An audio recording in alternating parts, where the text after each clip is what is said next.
not like that, man. He is just on my shit list. And see, but not oh my God. www.bks1radio.com. Join the movement. Yeah, this your boy Baby Blue. Whoa, from Pretty Ricky, and when we ain't tipsy in the club, you already know we keep it locked to BKS1 Radio. What's up? This is Connie Lodge, and if you're looking for a change, keep it locked on BKS1 Radio. BKS1 Radio. Hey, this is your girl Angie Stone. And why is it that I always keep it locked on BKS1 Radio? BKS1 Radio. Live in the vocal booth. Check this out. It's your boy Warren G, and I'm doing it live right now in the vocal booth on BKS1. That's how it's going down, y'all. You better ask somebody. Hey, what's going on? This is Melanie Fiona, and it definitely does not kill me to be on BKS1 Radio. Keep it locked. Hey now, this is your girl Lisa Ray, and whenever I want to get motivated, encouraged, I keep it real with my folks at BKS1. What's up, y'all? This your girl Digger. You checking out BKS1 Radio, Brick City Zone. The boom tap is back. Tell them you heard it first, baby. Look out for the new single. This ain't no little kid rap. Welcome to BKS1Radio.com. The incredible, the talented, the extraordinary Robert Townsend. Yes. Oh, What's up? Hello. How you guys doing? Great. I'm all right, yourself, bro. sir. What's going on, An man? honor to have you on the show with us tonight. Well, thank you very much for having me on the show. It sounds like you guys have a party, man. Yes, sir. So thank you for having me. I just want to know if Robert gets tired of Hollywood shuffle quotes. Tommy. Now, you know the funny thing is this, man. For a movie to hold up, because I did that movie in 12 days and Wow. did it on credit cards. Yo, what up? This Naughty by Nature. I'm KG, a.k.a. K Boogie, word. What up, y'all? This is Ben Rock, and you're live in the Cypher. BKS1 Radio, yo. Best kept secrets entertainment. Keep it right here. What's up, y'all? It's your homegirl Sunshine Anderson here, and you ain't got to lie, because of course BKS1 is the hottest radio station. I just want to say thank you to you guys, seriously, for keeping me alive, and I want to say thank you to the fans for going on this ride with me again. This is Trendy 57, and we just had a revelation on BKS1 Radio. So we want to thank you all for your support. We want to thank you for allowing us to have the airwaves today. It's an honor. We do not take it lightly. The longer we do this, the more appreciative we become. It's really something. The more awards, the more we're humbled. What's up, y'all? It's your girl, Kiki Wyatt, and you're listening to BKS1 Radio. Hey, who knew? Kiki Wyatt in stores right now. Yeah, that's what I'm talking about. Promote. I know y'all be clapping over What's it. up, y'all? This is your girl, Faith Evans, the First Lady, representing the Brick City. And if you want to know what that thing is, that's something about Faith, keep it locked right here at BKS1Radio.com, boo-boo. Hey, look, whenever you in Jersey, though, you can come to the office Definitely. at BKS1Radio.com. You'll love it here. Trust me, we didn't have that. Y'all in Jersey? Are you serious? Yeah. Yes, no ma'am. doubt. We're in Yeah. Jersey. No wonder. I knew I liked y'all. Let's introduce, again, to BKS1 Radio, Yeah. my man, comedian Tony Rock. No doubt. What up, yo? What's good, brother? Test. All right, fam. What's Test, up, test, man? test, Everybody test. wanna The mic's know, on? Why does everybody test. Come on. hate Tony? That's Yes, the other yep. brother. That's the other brother. My bad. I forgot. You the one that's always getting Yes, all sir. the ladies, Yes, sir. 1, man. 2. Yep. Getting all the chicks. Yes, sir. That's art imitating life. That's what you see there. Hey, yo, check this out. This is Smooth Beat Notorious, Glorious, baby. And I'm with the Fire Squad, baby. We over here at BKS1 Radio, and we do it like this, like that, test, from test, the test. East Coast to the West Coast. Baby! Let's make sure you bring that up. Thank you. $2.6 billion TV deal. Yes, sir. No doubt. And real quick before we go into the next joint, fam, let me just ask you real quick. Can you say a few words about your friend and peer in the hip hop game, Guru? Oh man, absolutely. You know what I mean? I'll have to say that Guru lives forever. You know, he lives forever in the hearts and the minds. You know what I'm saying? We just not going to see him physically. But that dude right there, man, is one of a kind, man. You know, he will be missed, you know what I'm saying? But there'll never be another Guru. We had some amazing times together. And actually, I was blessed to have an unreleased song with him, too, so I got a chance to do a joint with him. This is Alicia Myers, and I want to thank you, Heavenly Father, for BKS1 Radio. Can you give us and our listeners a little live? Something? No? No, sure, I'm kidding. Yeah, I wasn't prepared for that one. I know. I want to thank you, Heavenly Father, for shining your light on me. You sent me someone can die who now. really loves me, Okay. yeah, and not just my body. Cut to the chase. I know it wouldn't happen without you. Ooh, without you. Oh, good night. Get your game face on. Get your game face on. Get on. Get your game face on. Tuesday night, you are now in the game. BKS1Radio.com, in the game, the most interesting, passionate, heartfelt, just intelligent, thriving sports show anywhere. I don't care where you go. I don't care if it's on satellite. I don't care if it's on television. I don't care if you're on a movie screen. I don't care if you're any other internet channel. Not to knock y'all, but I feel that we have the strongest channel out. We're going to give you what you want. We're going to give you the unadulterated truth because we have nobody telling us what to say. This is just straight raw opinions, and we welcome you to join us. You can add into your opinions. You can speak to us. You can talk to us. You can get into the chat. Give yourself a great name, or you can call. Our call-in number is 646-233-1302. I am your boy Chill, Mr. Keep It Real. I have the honor to ride the captain seats when I decide to come in, and it's been a great thing. And riding to my left and right, these are my boys. I will ride with them anywhere. I will defend them. I respect their opinions. They are the only ones who can yell at me and tell me I'm wrong about the Steelers. They're the only ones. And he is to my right. He's the one and only. You need a stat. You can pull it up anytime as long as the bandwidth is up. Yes, sir. He is. Oh, dog in the house. In the building. And then, of course, I am not even going to save him for last because of the fact he is not a special guest. He comes in when he doing what he doing because he is the man. He is the one and only Mr. West Virginia himself. Nap. In What's the up? building. That's Glad to your be name, here. Thank man. you. Glad to be here. Mr. West Virginia. That's what I'm going to call you from Yeah, I now like on. that. Mr. West Virginia. I'm feeling that. And then, of course, to my left, man, he gave me, I said one thing, and we're going to talk about it, man. I know how to push his buttons tonight. See, what y'all don't realize is when I walk in, it's all quiet. Everybody say, hey, how you doing? What's up, man? What's up, Chill? What's going on? Hey, what's up, blah, blah, blah. But then when I come in and say, this is what we talking about tonight, boy, these dudes get fired up. And this dude got fired up over this Penn State thing. We'll talk about that later. He is. Short Fuse, a.k.a. the Ghost. Okay. Before we even jump into it, first and foremost, God is good. God is great. How are my boys doing? It's been a while. It's been a week since I've seen you. Doing well, man. Everybody happy? Good, man. Can't complain at all. Yes, sir. Good. Yeah, same thing here. Nothing spectacular happened this weekend, except it was football season. My wife tried to throw some kids on me, man, but that wasn't happening, man. And what I mean by that, my sister-in-law has Shake it off. a set of kids, and my wife was watching the kids for her on Sunday. I said, here's the barrier. Basement door, y'all can have everything upstairs. Down these stairs, I don't want to see nobody He's back. over the age of 44 and born He's June back. 8th. And that's just my birthday. So that just meant that I wanted to see me only down there. And I did. I was able to enjoy it. But it was fun. It was good.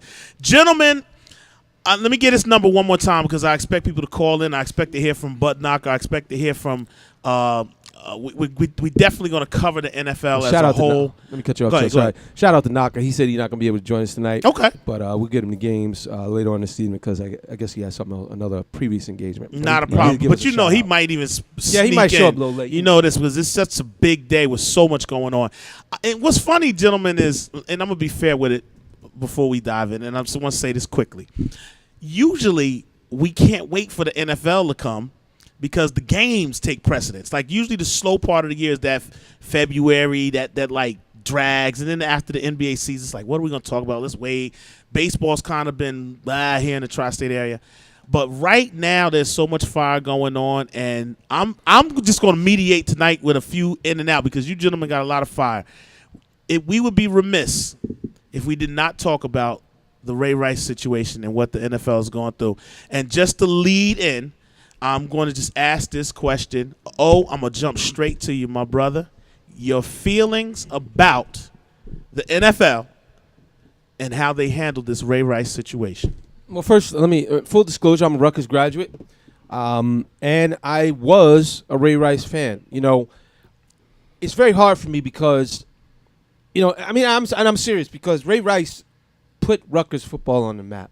Basically, single-handedly, he resurrected the program. I mean, he may have even, in some ways, created the program because before Ray Rice got there, our football program was in the doldrums. You couldn't pay people to go to Rutgers games. Ray Rice came along and just became a star, and he kind of fell into our lap. He was supposed to go to Syracuse. They changed coaches. He fell down in Rutgers and became a star and went on to the pros. So he was like our pride and joy. You know, he got us to I think at one point we were ranked in the top 5. Tremendous running back. Good running back for Rutgers. So it's a very difficult day for me to have to – this is a guy we cheered for and you know, Pandemonium Piscataway that brought us a lot of great wins and a lot of good joy. So it's hard for me. But that being said, you know, I have to be fair. The things that I saw Ray Rice do, it's terrible. You know, I don't. It's just terrible. I mean, everybody. I think we've all seen the tape, and my position on it is that he was cold, he was callous, he was unemotional, and those are the things that disturbed me about the video. Is that it was the fact that he hit her, but then it was his reaction after he hit the woman. It was almost like he knew what to do after he hit her. Because when he hit her, she fell down, and he looked at her.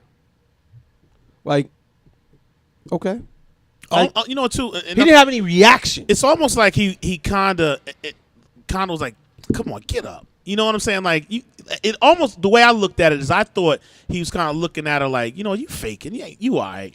You know what I mean? It was the callous way that he didn't react. And then somebody said, I was listening to the radio, and I was listening to a woman. She said, he looked down on her, and when he started to move her body, almost like it was an annoyance. Good and point. I said, wow. Like he was annoyed that he had to actually move her. And then, to me, I was talking to my father. One of the things that I noticed, which was a weird sort of thing, was when he pulled her out of the elevator, he had the foresight to go back and reach to get her shoe, almost like that he had done this before. You know what? I never thought of that, but you're right. I don't know if he has done it before, but I'm going to tell you this.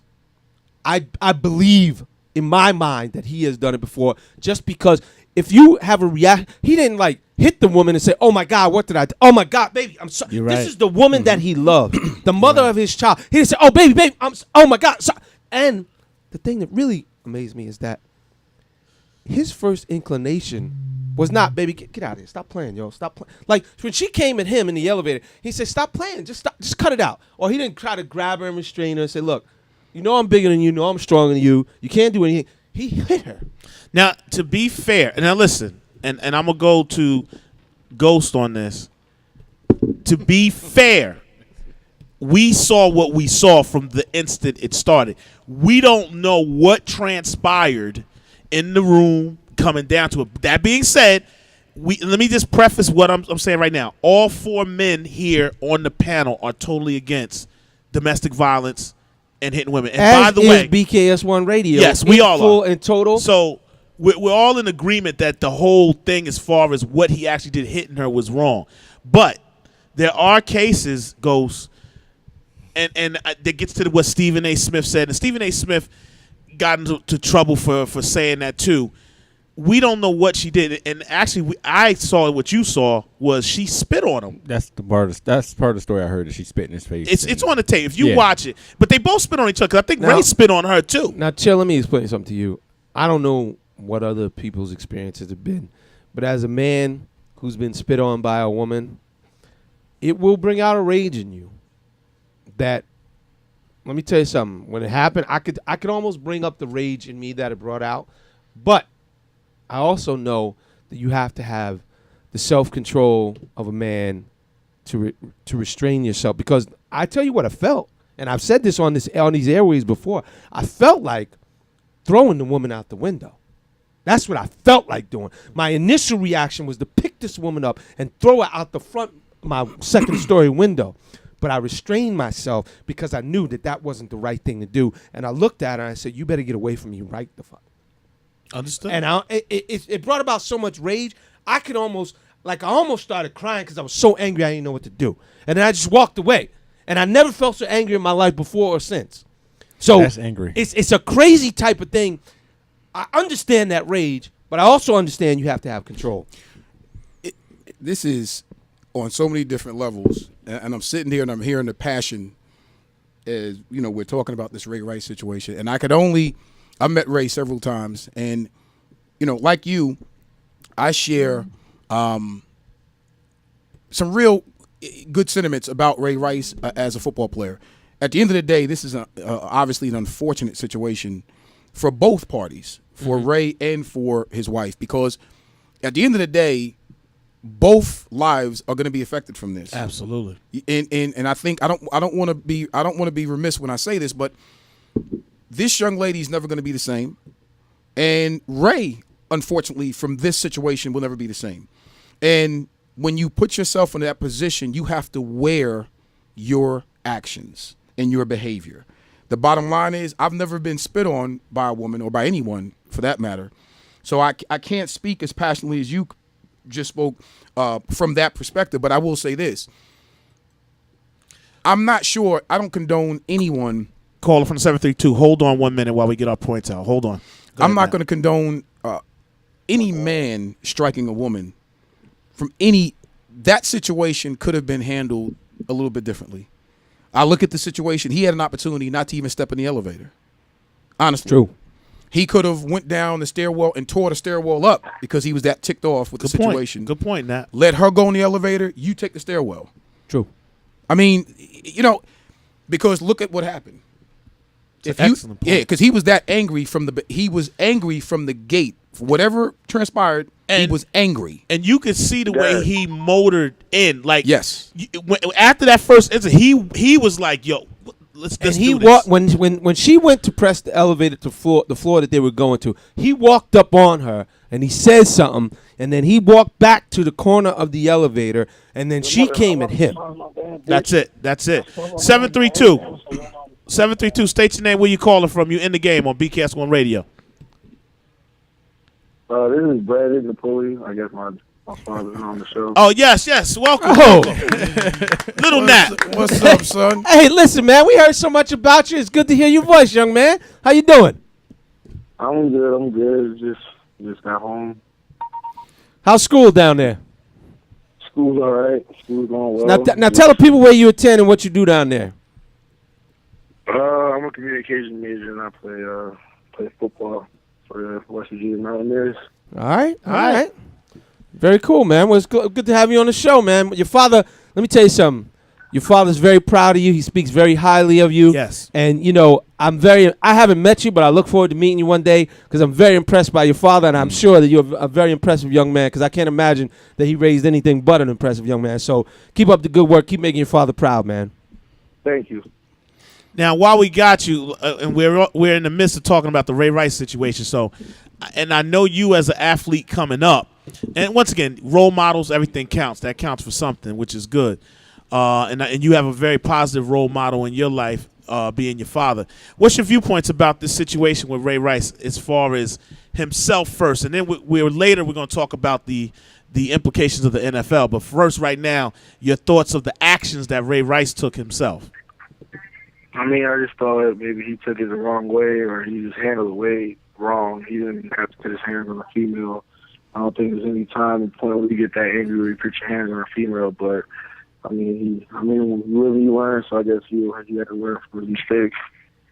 Interesting. And it's a tragedy because, like Knapp said, it's a tragedy because Ray Rice, and somebody said it a long time ago, when this situation first came about, and it's been about maybe 5 or 6 months since it started, right? Yes. And they said, look, people don't realize, but Ray Rice's career may be over. And even though they hadn't seen the tape, they said, wait till you see the tape. And I don't care what you say. A lot of people say, well, they didn't have to see the tape. They didn't, what do you think happened? I get that. I intuitively know what happened. But it's one thing to process it, but when you see it, good point. It's like saying, well, I know so-and-so was in a car crash, and I know the car, I can look at the car, but if you see a video of it, you say, oh my God. You know, then it takes on a whole different reality for me personally. When I saw it, I was stunned.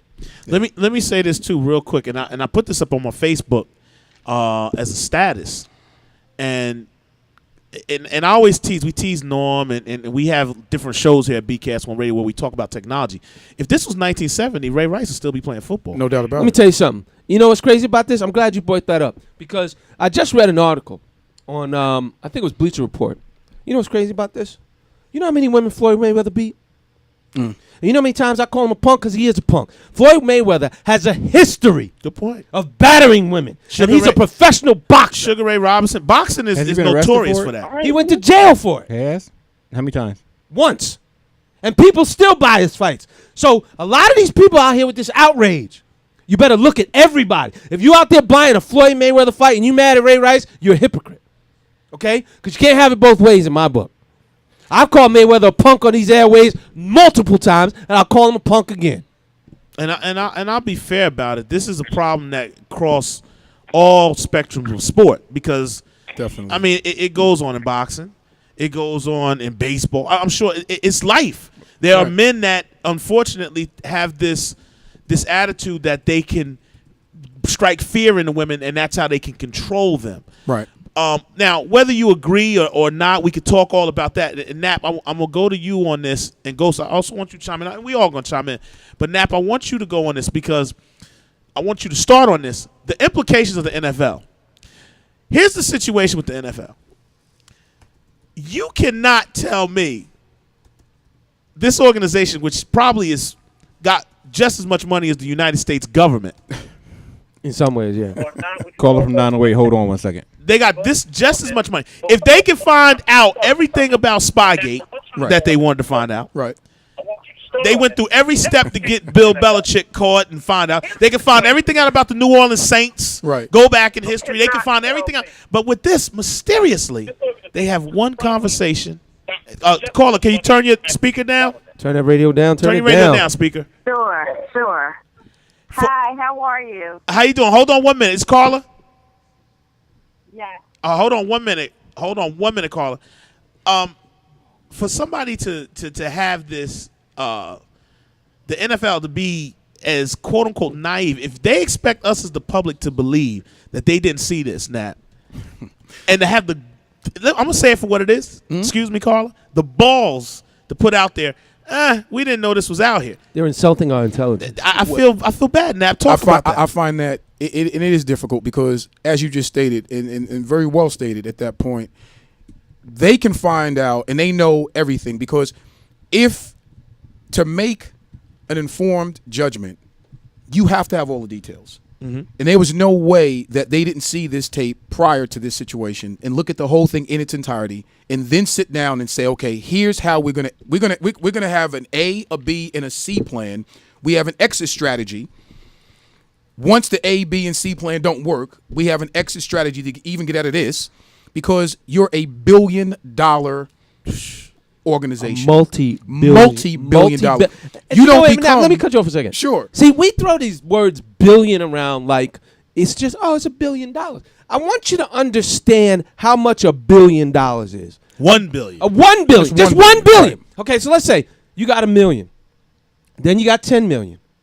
Then you got to get to 100 million. Okay? Then you got to get to 999 million. 999 million, and you throw another million on top of that, and then you reach $1 billion. So see, you grasp the concept of what $1 billion is, because when you say 1 billion, like $1 billion, that's right. That's $1 billion.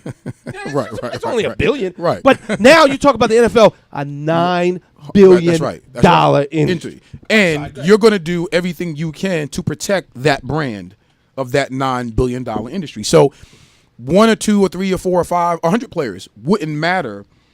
Nobody's going to break the corporate, shield of the NFL and that brand. And this Ray Rice situation is nothing. And again, I understand the business side of it, but you're talking about this situation, and you brought it up.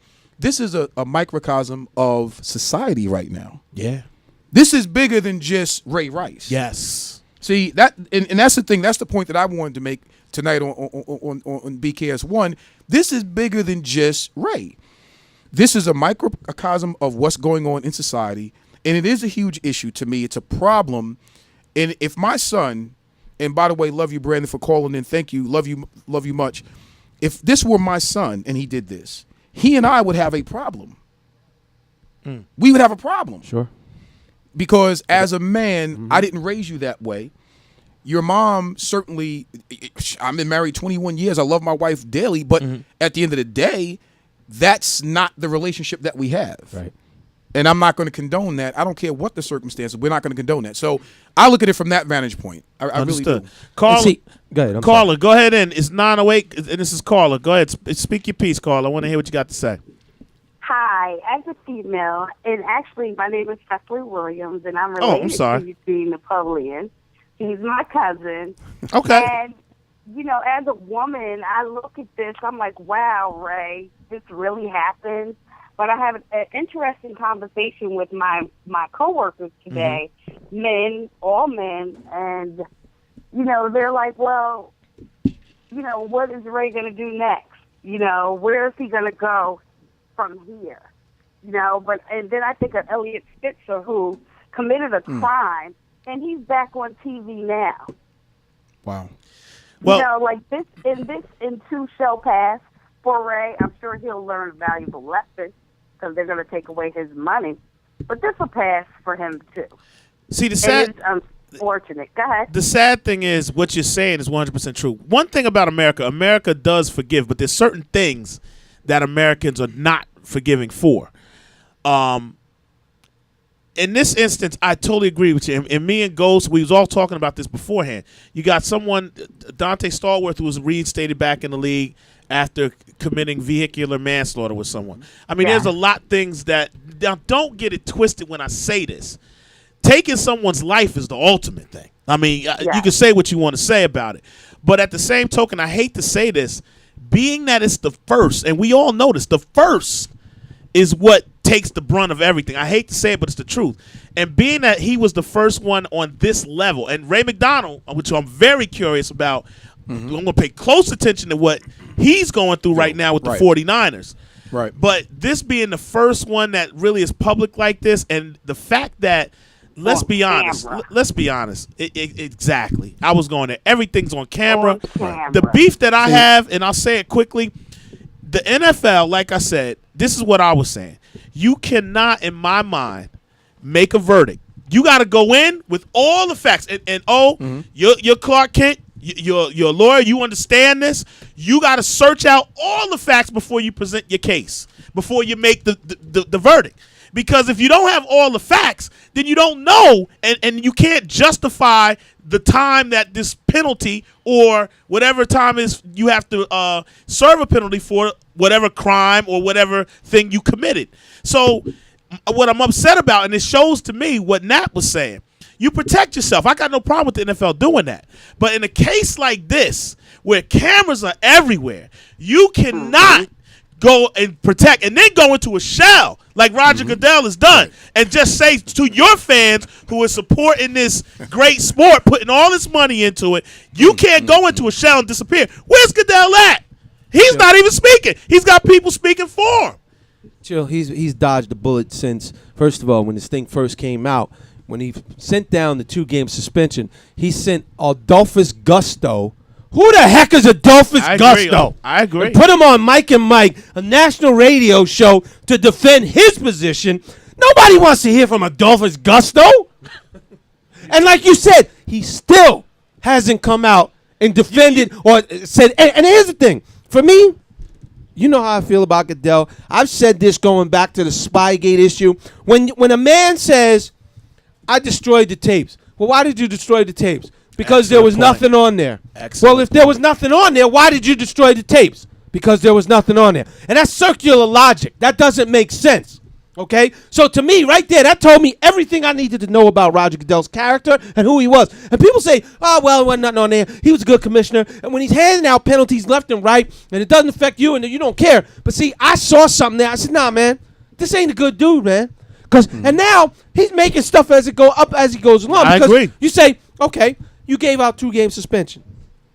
Then you got under pressure. Well, I'm going to admit that I got it wrong, and I'm going to change the policy. Hold on, player. Agreed. Hold on, Mr. Commissioner. You just can't arbitrarily change policy. Who the hell do you think you are? And see, people don't grasp that. They say, oh, well, see, Goodell got out in front of it. As soon as he found out he was wrong, he admitted, and he came up with a new policy. Do you know there's a union? You can't just decide on your own. And see, that's the problem. Because then when he suspends somebody and you appeal, you go right back to the same guy. Come on, man. This whole thing is jacked up. And see, I agree with the fact that, and like I said, to me, if you went in with all of that tape, you would have saw how he hit her. You would have seen everything, and then there would have never been a wrong penalty because you would have from the door said, after seeing this, I'm going to give him a year. I'm suspending him indefinitely. That way, you're right. But what this is telling me, the bottom line is this. This is my opinion. This is just Chill's opinion on BKS1 Radio in the game. Somebody got hold of the tape. First of all, you got to realize that hotel is shut down. So the day after it's shut down, it's no longer property. So if I was able to record the tape and they didn't know, and when I left and this business, BKS shuts down tonight, and I got something tonight that I'm able to sell to TMZ tomorrow, nobody can hold me accountable. You can't take me along because why? The business is shut down. So I think somebody went to TMZ afterward, and Goodell was like, what? There was another tape? Somebody else made a tape? He got caught with his pants down. And now, of course, with public opinion, with all the women, no offense to our caller, but I'm being honest, I'm going to add somebody in. Stay tight with us, caller.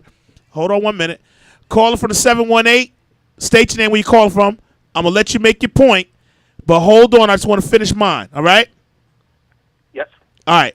My point is, as I was saying, you got caught with your pants down because now the public sway is like, how are you going to give 2 games when this man basically knocked her out, treated her like trash, so forth, so on. So I hate to say this, Ray Rice was wrong for what he did, but he's being made, what's the word I'm looking for? An example. Yes. Yeah. Example. Of this whole thing. But see, now, Chill, to that point, I have to say this. I understand Ray Rice is being made an example of, but you have to, okay? You have to protect yourself. Because what happens is he put himself in this position. The commissioner didn't say, "Hey, we need an example." Ray Rice swung his arm. Ray Rice made the decision to hit his woman. Excellent point. So I'm not taking 1 ounce of responsibility off of Ray Rice. Hey, you hit that woman. You got to deal with the consequences of that. Those are your actions. Sorry, brother. I'm sorry that you hit that woman. I'm sorry, and you know what? This is what comes with it. And you intended the consequences of your actions. That's what people say. If you fire a gun in a crowd of people, and you say, well, I ain't trying to hit nobody. I wasn't trying to shoot Jimmy. I was just firing in the crowd. Well, what the heck you think was going to happen? I wasn't trying to hurt her. I just swung off on the people. Well, you know what? You intend the consequences of your actions. But the NFL has got to be able to say, like I said, he said already, I made a mistake, it was 2. But the problem is now, like I said, being the severity of it. And as I said earlier, I'm being honest. The reality is we saw everything. If you are a professional athlete, no matter what you're doing, and we got to start realizing that these people are human people. They go through issues like we do every day. Absolutely. And they go through the same things that we go through. And as Knapp said, this is more than Ray Rice. It's unfortunate on that level that Ray Rice has to be the spokesperson. Because let's not forget, Chris Brown went through this, the entertainer, with Rihanna. Now, nobody forgets about that. Chris Brown's kind of, he's a sweetheart of pop music again. So I'm not saying that Ray can't recover from this. But the thing that I pray for, and that I pray that isn't true, is the same thing that I said earlier as I walked in. This young lady has also claimed her love. Let's keep this in mind. This was before they got married. She went ahead and married him. So by all means, for people that actually know Ray Rice, I pray that Ray Rice is a guy that is really going through issues that he's trying to correct. Because if he isn't, there's a chance that he may continue to go on and may be hitting this woman. If See- you're this woman tonight, when you lay next to this guy and he's thinking his whole career and his life is over, because it's known fact that a lot of men that do abusive things, they'll tend to blame the woman for half of the stuff that's going on instead of pointing at themselves. So you hope Ray's not like that. I'm not insinuating that he's going to do that because we don't know. But I'm just saying there's a lot of things that are going on in this situation that are kind of And that's the reason why I'm hoping that he's going to own his behavior in the situation that he put himself in. And like I said earlier, I'm hoping that that's going to be the case, because that's the only way you truly learn from the things that you do. This was so horrific on so many different levels, and I really do hope and pray that he learns from this, because this is not going to go away anytime soon. So I'm hoping, like you just said, Chill, that he has the right support around him. I'm hoping that she has the right supports around her. I'm hoping that they both can get the kind of help that they need, because they're going to need time to heal, and that's really what it's going to come down to. Now, one other question, real quick, and then I want to ask the caller a question. Caller, I'm sorry, I forgot your name. 718? Rich from Staten Island. All right, well, Rich, make your point. I apologize. I thought you were the young lady that was on. Make your point, and thank you for your patience. I wonder if really the ultimate ball here was dropped by the criminal court. There you go. Bingo. They had prosecuted him instead of maybe, people feeling that he got a free ride because he's a celebrity. And he actually went to jail and served his time, that he'd be more of a sympathetic character because he would have paid his dues for what he did. And he actually could have possibly even finished his football career after serving time. But because of the free ride he got, and the NFL really not punishing him adequately, and later on all the backlash they got for it, and then the tape comes out, it just seems like it really made things worse for Ray Rice here. Now, well, did he technically get a free ride, or he had to go through counseling? If he went through the program, then he wouldn't have no charges brought up against him. See, wasn't that part of the stipulation of the charges? Here's the problem. The problem is, this is the standard. My understanding of it is, this is the standard protocol for a first-time domestic violence abuser. It is standard that if you don't have any priors, you will get what's called a pretrial intervention. If you complete a certain amount of hours of community service, you don't have to serve any jail time, and you're on a certain length of probation, and bingo, bango, it basically goes away, nonetheless. So what the problem is, like Rich said, is as much as we're going to attack Roger Goodell, the NFL, because we're primarily we are a sports show. Yes. The criminal justice system does have to they have to bear the brunt of their mistakes and the laws that don't prosecute people. What he did was assault and battery. He battered that woman. Well, and let me say one thing, and Rich, you bring up a great point. Your call is very good and on point. People don't, and I hate to say this, but I'm going to be honest. When there's blood in the water, people want to see blood. The shark's coming out. And because of the fact of who he is, even if he would have went to jail, people still will want to see it. Because why? Because most NFL players, especially someone on his level, is extremely successful. Michael Vick, for what he did with the dogs, he served jail time, but people are still saying, hey, I can't stand Vic. Why? Because he still has a big money check coming to him. He's a multimillionaire. He's still doing a thing. And it's unfortunate. People want to see you start from zero and be deprived. And then at that point, you can get total redemption. Redemption. Right. Thanks, Nat. And I think it's wrong, because sometimes we do turn into judge and jury and we judge people, but unfortunately that's the way it is, especially with high profile people. Now, if you could say, Ray Rice, we take all your money, put you in jail, and then when he came out to be nothing, then people will probably be more like, all right, I forgive Ray. But the bottom line, and I like your point, even if he would have went to jail, people want to see that don't want to see him getting that check. And let's be fair, he still got the guaranteed portion of his contract, correct? Absolutely. The $25 million. Absolutely. So listen, man, it's to a point where we need to understand. Listen, he made a mistake, and this is first time offense.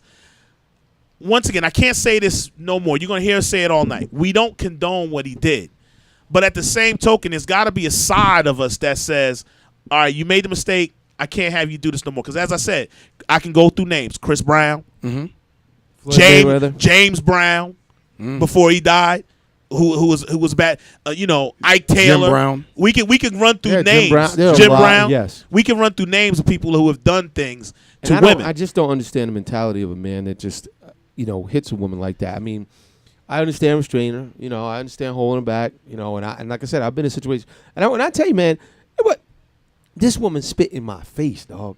Hey, she didn't spit on me. She spit in my face, like right at me, and I was like, it's a stunning event where you just don't even know how to react. And I went white hot, but at the same time, in that rage, I said, "Boy, if you do something, you're gonna live to regret it." It's just an emotion that I can't even fathom. I do want to go through this because we got a lot more to do. Wait, hold on. Let me just say this one thing about Goodell. Here's the thing about Goodell. He insults people's intelligence, and mine especially because, and one of my friends put it best. He said if Goodell saw the tape and he gave 2 games, then he's a moron and should be fired. And if Goodell didn't see the tape, he's incompetent and should be fired.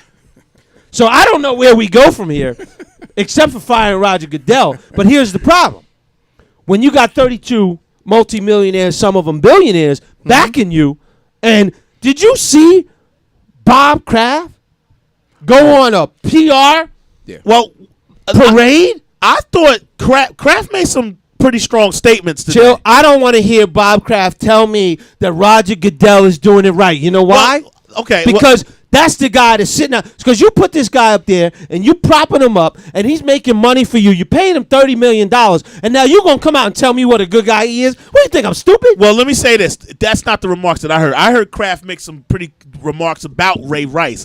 And they asked him specifically. They said, even after Ray Rice went through everything, would you have him on your team? And he said, I wouldn't care if he was a superstar player at that point in time. Now, this could all been show and tell. But he claims there's no place for that in our game. I would not pick the team or pick him up.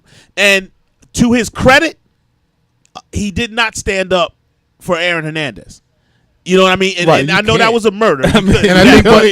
But my point was, from the door, they cut him from the door without saying anything like, well, he has the right to a trial. We need to see if this is all true, blah, blah, blah, blah, blah, blah, blah, blah. He said from the door, boom. Now, don't get it twisted. We know that those owners and Goodell, they all meet together and say, listen, Bob, you got to get rid of this. Is as Knapp said, we get back to it. It's about protecting the shield. So let's talk to it. Caller from the 973. State your name, where you calling from. You're in the game on BKS1 Radio. Zena Cook from New Jersey, East Orange. What's going on? What's up, Z? How you doing, partner? How you guys doing over there? We are all right. How about yourself? Can't complain. All right, so now it's interesting, and I'm glad that we had a few ladies call in, and we're gonna move forward. I guess we'll go through this till 10. Give me your viewpoint about this Ray Rice situation as a woman. I think that is really disgraceful for a man to ever put his hands on a woman for whatever reason. Not to condone a woman hitting a female, because I don't think a woman hitting a male, because I don't think that that's fair either. However, when Rice hit this woman, he had no remorse for her. He picked her up and basically dragged her out the elevator as if this was a routine, something that he's done numerous times. Thank you. Now, Z, let me ask you this real quick. My issue with the situation, regardless of this being the first public appearance of this being aired or caught, this seems like it's not something that's a first. I couldn't agree with you more. It looks normal, and that's the problem with the situation. Let me ask you a question, Z. 2 questions. And actually, I'm going to pose this to the panel as well. 2 questions. I always hear people say this, what you just said. It looked like he had no remorse. So let me ask you, what if he hit her and then he ran to her side, was like, oh, baby, I'm sorry, whatever it may be. Does that make the situation any better? It doesn't. Absolutely not. No, exactly. Absolutely not. It does not. However, it might, I would say, lessen the blow a little bit, given that he is, what's the right word? Showing some concern. Yes, like remorseful, and realizes right away that he's done something wrong. And don't get me wrong, people can still show remorse and be fake.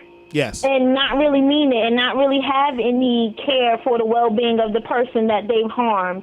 So I think that has no take on anything. Do you have any issue, and as a woman I ask you this, and actually as just a person I ask you this, not woman or man, and also I asked the panel this, is there any problem with the NFL making a decision, seeing the video, and then coming back and then making it worse? Absolutely there's a problem. I think that the NFL wants everybody to be naive, to believe that they were naive. And as many people have said on the internet, you know, the NFL had the same rights to the video that everyone else had. So for their reaction to be just 2 games, people have gotten a whole year suspension for smoking weed, and just for this domestic violence account just to be 2 games, that doesn't make sense to me. Okay. Let me read something that I thought was interesting from an article. Caller from the 678. Hold on 1 minute, all right? I got you. I see you on a woman, she's a columnist in D.C. She writes for the Washington Post. And she talked about, her name is Sally Jenkins, she talked about Roger Goodell. And briefly, I'm just going to go, because there are a couple of things it says. Wait, there's one thing that I specifically wanted to point out. And it talks about, it says, if the NFL executives and Baltimore Ravens staff had never seen tape before, there are only 2 reasons: willful blindness and the determination to maintain plausible deniability. Yeah. 2 NFL analysts with reputations for impeccable sources, Peter King of Sports Illustrated and Chris Mortensen of ESPN, were told months ago the league had to have seen the tape. Ray Rice's own attorney had a copy of it. It simply defies belief that league and team officials couldn't have seen it if they wanted to. Okay? And she goes on to talk about how the NFL they work with Homeland Security, the DEA, everybody, their security team. And I've heard multiple players, including Mark Schlereth, who's an ESPN analyst, former Denver Bronco 2-time Super Bowl champion. And he said, listen, they got police chiefs, former FBI agents. They got more law enforcement people on their staff than the government, that they could find out whatever they want. And if you tell me that this $9 billion industry all of a sudden threw up their hand, hey, do you guys have the tape? No, we don't have it. Oh, okay, don't worry about it. Here's 2 games, boom. Then I got a bridge that I want to sell you in Brooklyn. I just don't, it doesn't follow, it doesn't make logical sense. Z, hold on 1 minute. Caller from the 768. Just state your name, where you calling from, you're in the game. Go ahead and make your point about the Ray Rice situation. Okay, if you're saying 678, this is Latanya O'Kelly from the O'Kelly Factor. Hey, Nap, how are you? All right. I love the fact Nap got the ladies calling tonight too. All right, so make your point about the Ray Rice situation and how you feel. Okay, I agree with Z in the fact that he's done that before. He was too comfortable, too familiar. He pretty much waited for her to come into the elevator because he knew it was, once it closed, he thought nobody was going to see and it was going to go down. I pray for her because even her response after, in terms of she's getting, she's pretty much admitting, if you're listening to what's not being said, it's our life. It's these things. Yes, we know your life has changed. We know that it's getting ready to get worse, but he has to put it somewhere. He doesn't. If he was acting like that before when it was good, can you imagine what he's going to do now that it's gone? And correct me if I'm wrong. Correct me if I'm wrong, because I've read her response too. Her response almost sounds like she's apologetic, like she's almost, it's on me. It's my fault that I did this, or this is our business. And unfortunately, and as a I've worked with domestic victims before, and they take that on because that's what they're told. You made me do this. Why did you do this? Why did you make me do this? So in her mind, if it's anything to try to alleviate what he's feeling, because remember, again, he gonna come to her, and I don't know where her people's at. I don't know where her family's at, but somebody needs to go get her and that baby because it's not going to end well if they don't do something. I agree. I mean, I get this whole NFL, but this is about this girl's life. something has to happen like ASAP, because if not, it's going to be a fatal story, and we're going to have a whole other conversation, because as we know at this point, his career is done. Like, there's nothing else he can do right now. And yeah, the cameras are on him for a minute, but at some point, the doors are going to close. There's going to be the next story. What does that mean for her? And see, somebody, go ahead. We got a question. We got a comment in chat from Star. So after this, Ray Rice will never hit another woman, but sad he got caught on camera. To me, he doesn't abuse her because she did fight back. Most women abused by men don't fight back. I don't condone a man hitting a woman, but couples do fight. It takes one incident to correct your behavior.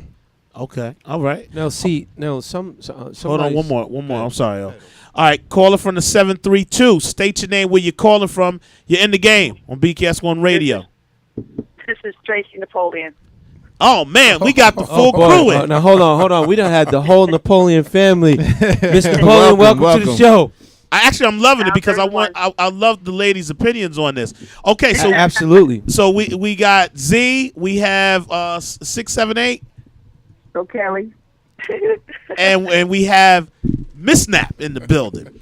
All right, so I posed the question to you, Miss Snap. Just give us your viewpoints on the Ray Rice situation. How you feel about it? Well, my thing is probably a little bit deeper than Ray Rice. I think the NCAA and the NFL and the NBA, they all need to huddle up. Because personally, I think behavior like this starts in college. And what happens is they cover it up, boys be boys, et cetera, and the behavior continues on as they go into the NFL and the NBA, and it becomes more violent. Just being a coach for many years, I've heard, I've seen, and nothing is really done. And I think it really starts at the college level. You know what? I'm not going to argue with that. That seems that's a fair. very interesting point. That's at that time. That's when these athletes understand, and they know, especially the ones very talented, the ones who are top. They know they have an opportunity to reach the pinnacle, and they feel entitled. So at that point, I can get whoever I want. I can treat whoever I want, how I want, because I am so and so. You know what I mean? So that's a good point. A point well taken there. Well, and couldn't it go back even further from what she's saying, even at the high school level, because that's when they start noticing like their star status is varsity or whatever they're playing. You know what I mean? When you talk about teen dating and even domestic violence in those situations, it could be something that started as early as then. So, Definitely. I mean, the main thing is just how far back do you want it to go, because they are told boys will be boys. And that's on such a different level, too, because you're talking about, depending on when that nonsense starts, if you're in the 9th grade, 10th grade, 11th grade, 12th grade, whatever the case may be, you're so young, you typically get a slap on the wrist versus any type of serious consequence for your actions. But that is very true. In most cases, when you get these young athletes, my issue would be the younger athlete who looks up to this situation, and they looked up to Ray, and the situation is what it is, but that young athlete might take a different approach to this now. And if this can become a learning point for everyone that's looking at the situation, then to be honest with you, then I'm hoping they take this and they learn from it and not repeat it. And if that's the case, then unfortunately it's Ray's career that's been marred because some good would come out of it. That's the way I look at it. Situation. Exactly. And at the same token, the young ladies also need to, as a young people, know how to be treated like ladies at an early age.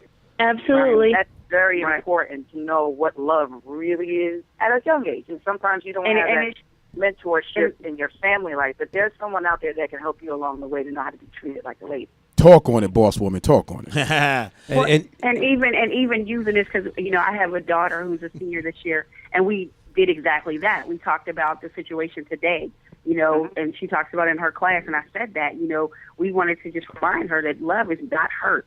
It's just not. And there are certain ways that if somebody approaches you a certain way, that there's certain things that you need to handle it, or kind of triggers that you need to know. So, like we're saying, that this wasn't. Unfortunately, I understand the one person I think said it might have been one thing, a couple fighting or whatever. Because why they did this, there was that incident. Then a month later, you marry him. No. That you know what? You must be reading my mind, because how does she a month later, 30 days later, go through with a wedding with this man that just cold-cocked her in an elevator. Exactly. How does that? I don't. And where are her brothers? Where are her cousins? Where's her father, her uncle to whoop that man's behind? I hate to Because I'm say gonna tell you right now, somebody hit my cousin, my niece. I'm gonna whoop. They gonna drag me off of his ass. It's real. It's real. That's the real. I'm gonna tell you that right now. It is. I'm gonna say this, and I'm gonna be honest with you. And like I said, I don't know their family situation, but sometimes I hate to say this, money plays a big factor in people. And And that's exactly what I was about to say. Money plays a huge factor in this situation. Like, it changes people. It really does. And when you come from nothing and you finally grow up and have something, it changes you. And I'm saying it too. And Z, you bring up a great point. Not only from Ray's perspective is changing into this person that you never seen, or the person that that you spoke to, or that's seen, but I'm talking about from the perspective of her family. Because there's times if you watch it, absolutely, it has to be. Because sometimes they'll say, and I hate to say it was a movie, but there was a movie that Tyler Perry had made where the young lady's mother was like, "Oh, he just hit you a little bit because he had the money and he brought the prestige." Right. And she was basically telling her own daughter, "Suck it up, it's going to be fine." Yeah. Things like that. I think that could be this young lady's mentality. And I'm with you ladies on this. And I said this from the door. I don't know Ray Rice. I don't. And by me saying that, I don't know what type of person he was, or who he has become. Because the Kansas City Chief player, if you remember last year, who shot himself, and did he with his girlfriend too? Right. It was both of them. I think his He had an girlfriend's pregnant. outstanding reputation. Yeah. That nobody knew what happened. So things can happen a And he snap lost in a it. minute. And Chill, So- to like I said off air, Ray Rice prior to this incident had an impeccable relationship. I know one of the former trainers that was a trainer when Ray Rice played at Rutgers. He said Ray was the nicest guy, no ego. He said he was the nicest guy. And I listened to the radio announcer of the Baltimore Ravens.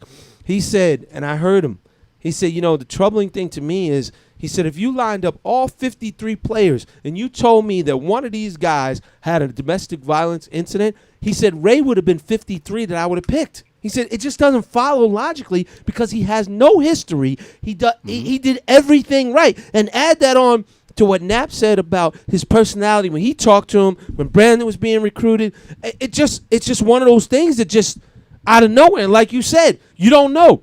Next thing we hear could be something really horrible. Aaron Hernandez, Right. perfect example. Ladies, hold on 1 minute. I'm going to add one more call to you. Caller from the 404. State your name, where you're calling from. You're on BKS1 Radio. You're in the game. Hey, this is Ron Godfrey. All right. Ron, how are you? Doing good. All right, so I'm going to tell you right now, we got a couple more minutes, then we're going to actually jump into some sport talk. And we also got to talk about Penn State, and we got a whole bunch to talk about. But I want your opinions directly on the Ray Rice situation and what your feelings, both of the NFL, through the whole situation, through Ray Rice, through his wife, whatever it may be. The forum is yours. Oh, wow. Okay, I was actually calling, hope just to kind of listen in and get a feel of it. My publicist called me and told me to call in. She would be talking tonight on a lot of issues, and I was here to try to just give her my support and everything. Oh, okay. All right. That's all right. Good job. Appreciate it. That ain't no problem. Yeah. So with that Shout out to LaTanya O'Kelly. I was going to say, hey, I got to plug Miss O'Kelly, one of the best publicists in the game from the ATL. All right. Oh yes, no doubt. We got Atlanta on lock right now. Good stuff. Just a little bit. Let me go back real quick. I just want to read this. It's another comment from the Sally Jenkins article. It says the NFL claims a statement that no one in the league office had previously seen the tape. That is almost surely not the truth unless the NFL wanted it that way. This is a league that works with Homeland Security, confirms with Drug Enforcement Agency, collaborates with law enforcement, and has its own highly equipped and secretive private security force. And you're telling me it couldn't get a hold of a grainy tape from an Atlantic City casino elevator, but Amazing. TMZ could? Come on. Well, we talked about this already. Listen.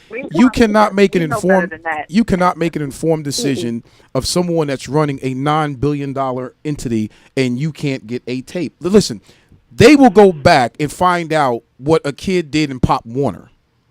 Wow. Exactly. Are you serious? They will dig up their past. They talk. Remember, let's go back. When Des Bryant was being interviewed, the Miami general manager was asking, is your mother a prostitute? Yes. Okay? Wow. And you remember Let's that? go We back talked to about that. That was crazy. They had investigators on Des Bryant when they wanted Des Bryant for having a lunch at Deion Sanders' house. Come on. Good point. And if you could remember, they went back as far as Tony Dorsett in high school. They dug up some stuff in high school when he was in Eloquepa, PA, at Hopewell High School, on some stuff that they had some questions about with his character. Come on, man. Like, again, I've been part of this too long to not understand. This is what they do. So I'm a little bit bothered with the fact that they want the general public to believe that they did not view this tape. And let me tell you something, how the NFL, the early fathers of the NFL must have shook the hands with the devil to make a deal. Because throughout all this Ray Rice situation that's going on, guess who's playing primetime on Thursday night?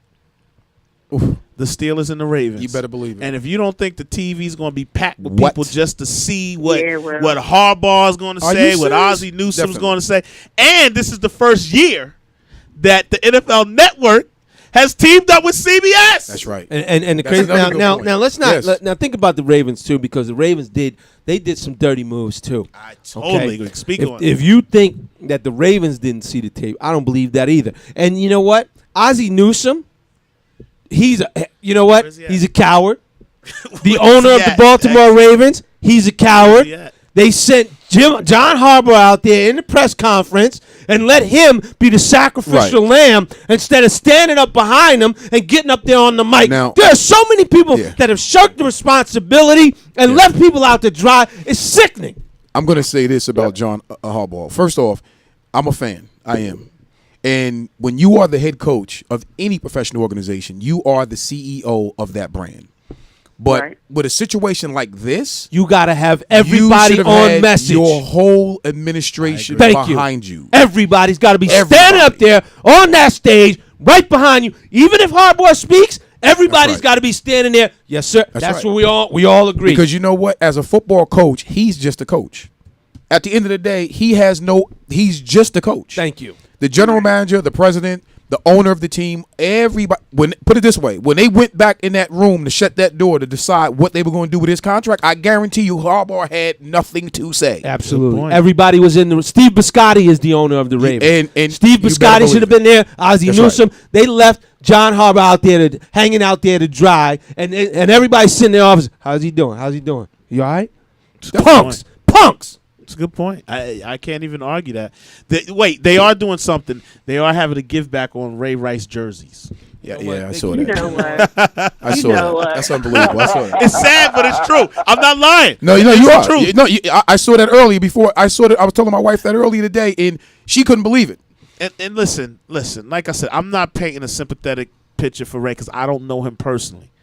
But talk about how one moment. And Michael Vick had a great interview today on Mike Francesa's show, because Francesa asked him, what would you tell Ray Rice right now with everything that you've been through? Do you think his image could be repaired? And Vick said he just got to go on and live his life. And he has to understand that as now in this day and age, Michael Vick said it, you as a public figure, your life is on display. And you should know that going in. But that gets to being or having the right people around you. You got to have the people around you that are telling you to focus, not the people around you that are just riders who are just telling you can do. Media. Just be quiet. Yes. Just be quiet. And one other thing too, I gotta say this. I don't know how y'all feel about it. Listen, Ray Lewis, pipe down. Ray, just listen. I'm just one of the greatest linebackers of all time. I never know, but just don't say nothing. Let me say, I'm just going to say this from his. I heard. Did you hear his interview last night? I didn't hear. I heard pieces of it. He only came from one. I'm just going to speak on this from one perspective. He came in saying he understood because his mother was abused.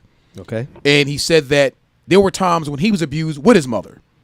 So he only came from that perspective, I think, because as we all know, perspectives comes from experiences. Yes. So he was grasping at that experience to tell the general, John Q. public, listen, I understand, but I'm also coming from a conflicted mindset because he's his friend. Ray is my boy. Right. And at the end of the day, when he got here, I tried to teach him and pretty much be a big brother to him.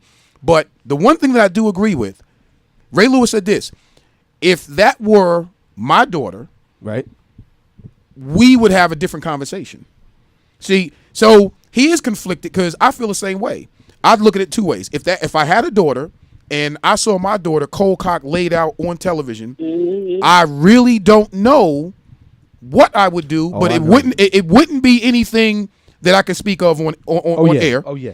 And the other thing is, if my son was the one who cold cocked a female, let me tell you, he and I are going to have a conversation. Absolutely. Did he publicly it's not apologize? It's going to be a physical conversation. Yes, Let me say there'll be table and chairs. Did Ray Rice actually Yes. apologize to his wife publicly? Yeah.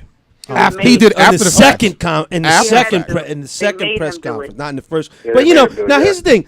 I for Ray, I'm gonna say this Why about you Ray gotta Lewis Why you got to apologize to her in public though? That's the thing. because that's what you do.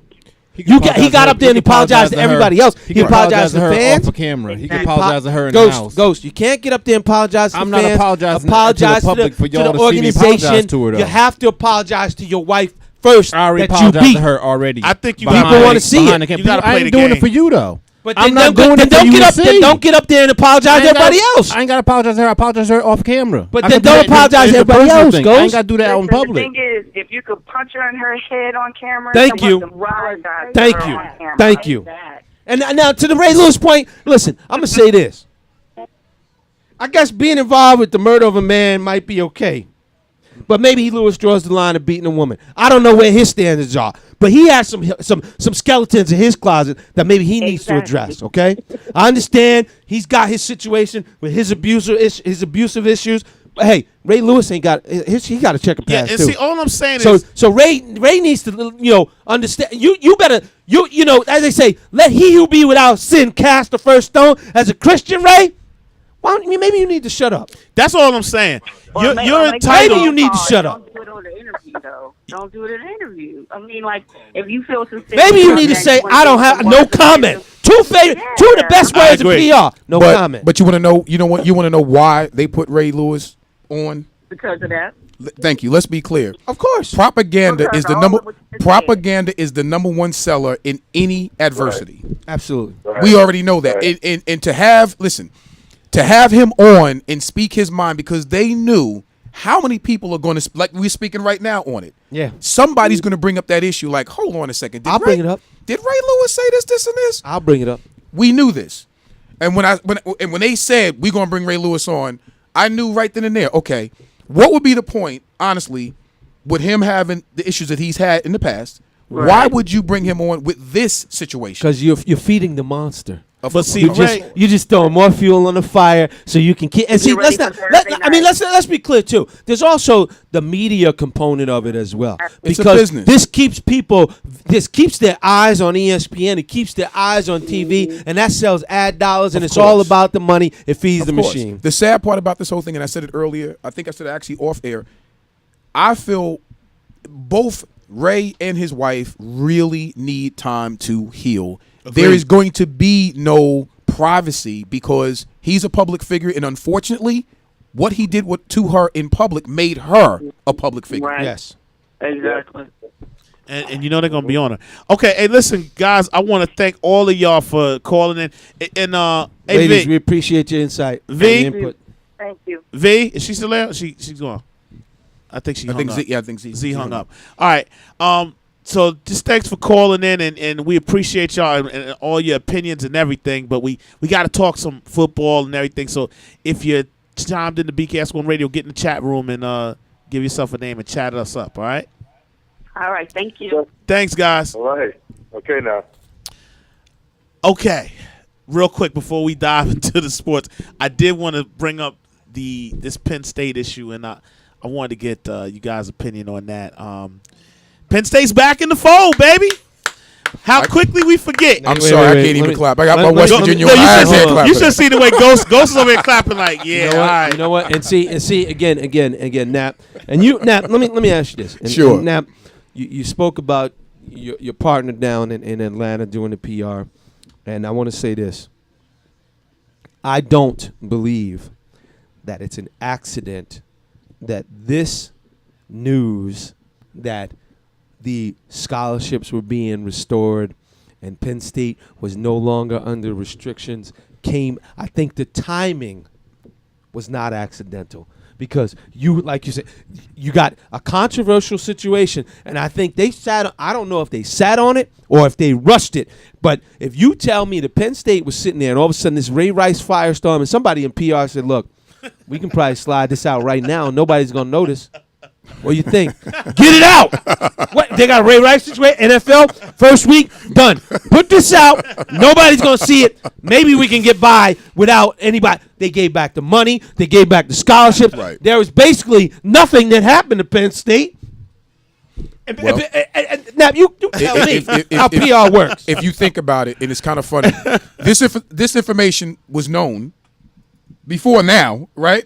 Absolutely. So they could have sat on this as long as they wanted to. Thank you.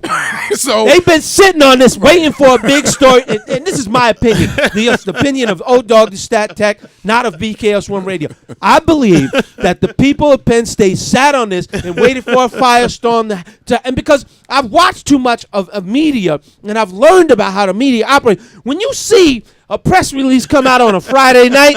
Oh, come on now. That's because they're trying to slide it because they know nobody's working Friday night, Saturday. That's not going to be news till Monday, and it's going to fire. The news cycle moves so fast. So Penn State was smart. No doubt.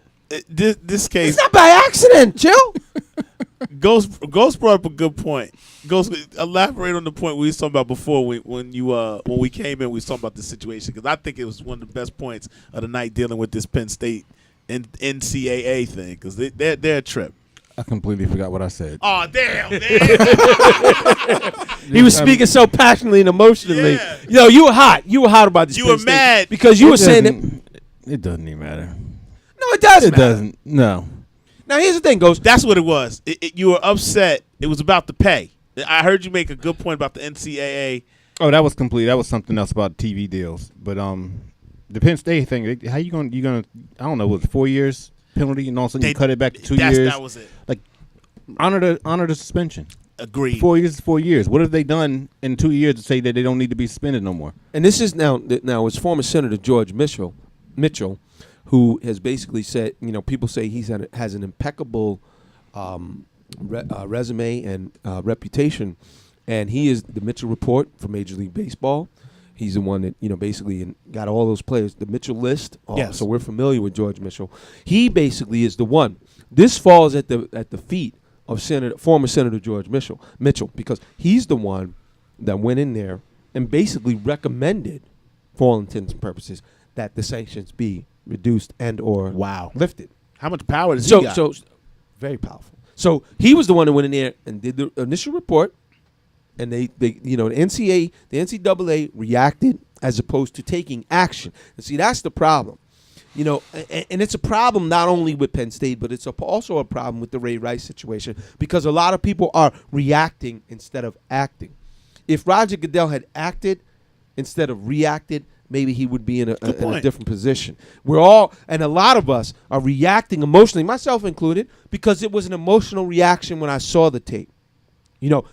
I was stunned, shocked, appalled. That's emotion. You know what I mean? And then, it's a reaction. So we all reacting to that emotion. And see, the NFL has to be above that and say, look, we should take action. And they haven't. That's the problem. They're flying by. Roger Goodell is a mess.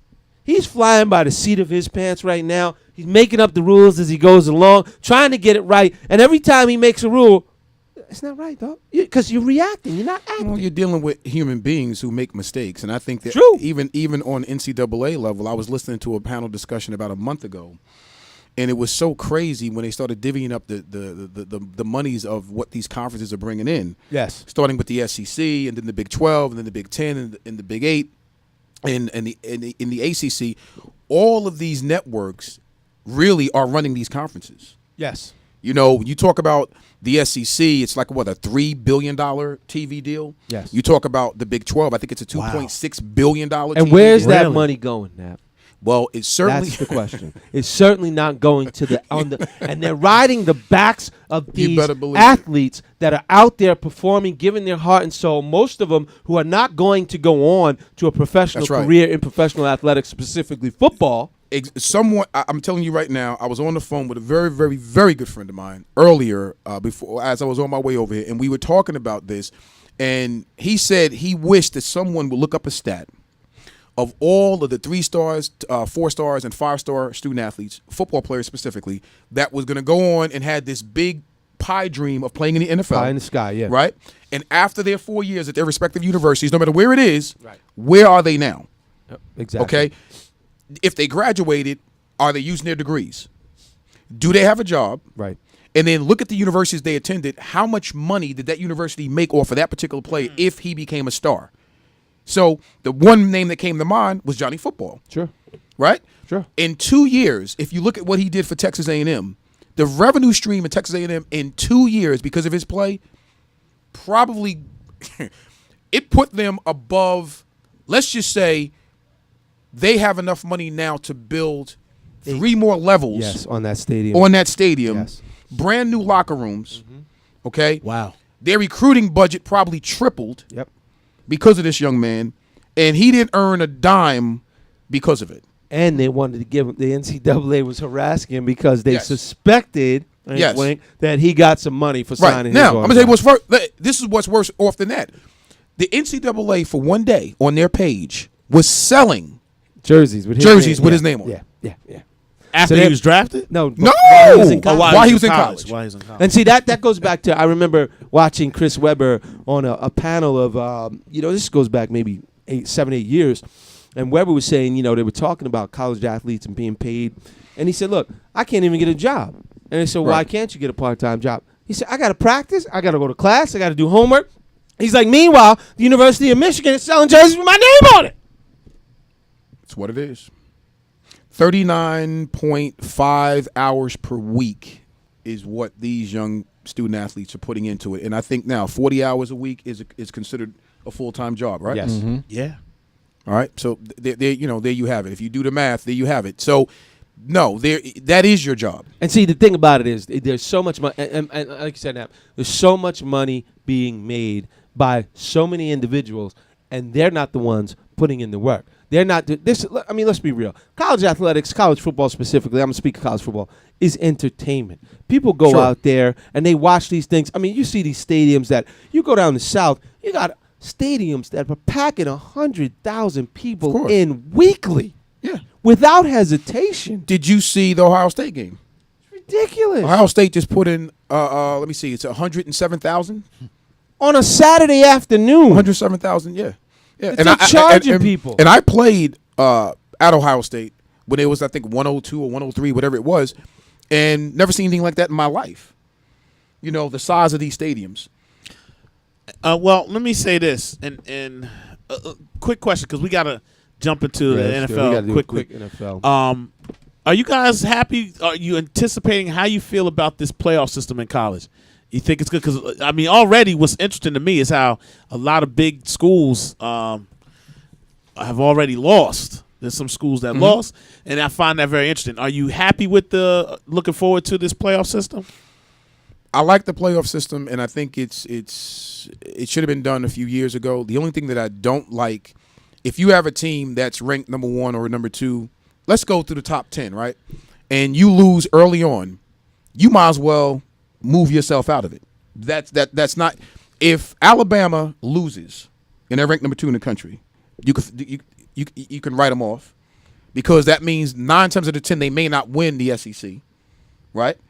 If Florida State, which everybody wants Florida State to lose, for some reason they're not liking old boy Jameis Winston, and for whatever reason, how's he playing this year? I haven't really. It's been 2 games, right? With 2 games in? the thing I like about Winston is, and now you can correct me if I'm wrong, but one of the things I like about Jameis Winston, and I saw this in the championship game last year, and I was telling people, I watched the championship game, and he was struggling in the first half, and I said something about this kid. He's got a lot of composure on the field, and he pulls it together. And he did it in the initial game. I forgot who they played. They got a little bit down. He made some mistakes. But one thing about this kid, he doesn't seem to get down on himself. No. I'm not saying he's overly cocky, but he has a certain inner confidence where he says, I can handle this. And I remember in the championship game last year against Auburn, he was on the sideline saying, "Look, we got this." They were down early. Right, you're right. And I told a friend of mine, she was texting. She's like, "Oh my!" I said, "You know what?" I said, "Hang in there." I said, "I got a feeling that Florida State they're gonna score some points," and they did, and they went on to win. So it's something about Winston that he's sort of casual. And I remember watching him in the Nike Elite 11 with who's the guy that does the analyst? I know exactly. I can't think of his not name. Carson Kuiper? Palmer. No, he's an ESPN guy. Oh, Trent Dilfer. Trent Dilfer hosted. Exactly. Yeah. And I watched Jameis Winston, and he said back when Jameis Winston was in high school, yeah. he said this kid is a savant at football. He's like, they showed plays that he was right when he was 11 years old. He was the This only kid is one who was amazing. asking questions. Yes. They put him on a whiteboard with Trent Dilfer, and he was the only one who wasn't afraid to raise his hand and say, "No, let me draw the formation, Exactly. the route tree, and all of that." Yeah, this kid is He is a whiz. at 11. They showed a notebook where he was writing down plays at 11 years old. Chill. This kid is something else in terms of football. Now, his personality and his social issues, that's something else. But as a football player, the stage is never too big for Interesting. him. All right. Yeah. All right, so we're going to go ahead, dive in. Let's go to a break real quick and see if we can pull up some scores, see what's going on in the world of sports. Let me get some scores for you, Joe. You want baseball? Let's do some let's go baseball. Say the football. Don't give them the football scores. let's We're do going to some dive into baseball. that. Let's go into baseball. All right, in Major League Baseball, you got Minnesota as a final. They defeat Cleveland 4-3. Tampa Bay in the bottom of the ninth. The Yankees up at bat. Tampa Bay leading 4-3 as well. Toronto takes down Chicago 9-2. Detroit leading Kansas City. That's a battle. It's a big game in the top of the ninth. Kansas City getting their final at bat. Detroit leading 4-2. Baltimore. Wow. It's been Jimmy Carter was in the White House the last time Baltimore won the American League East. I want you to know that. And if you don't know when Jimmy Carter was president, it was 76-80. It's been 30 years. They lead Boston 4-1. Who knew? St. Louis, they're losing Cincinnati 9-4. The Angels, they defeating Texas 3-1. Oakland ahead of Chicago White Sox 4-0. Miami over Milwaukee 3-2. Houston and Seattle just underway. Houston over Seattle.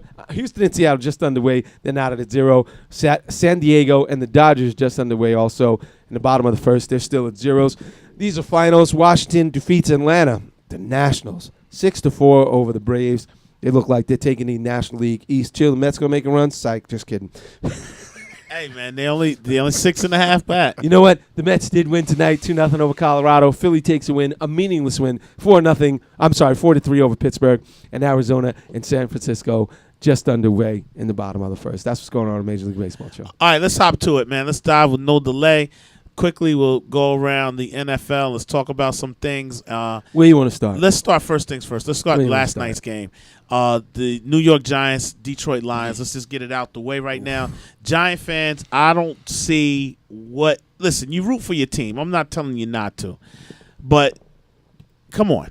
I mean, really, what Giant fans thought they was going to go into Detroit and win this game. Detroit looked awesome last night. They did some things. Detroit could have won this game 40-7.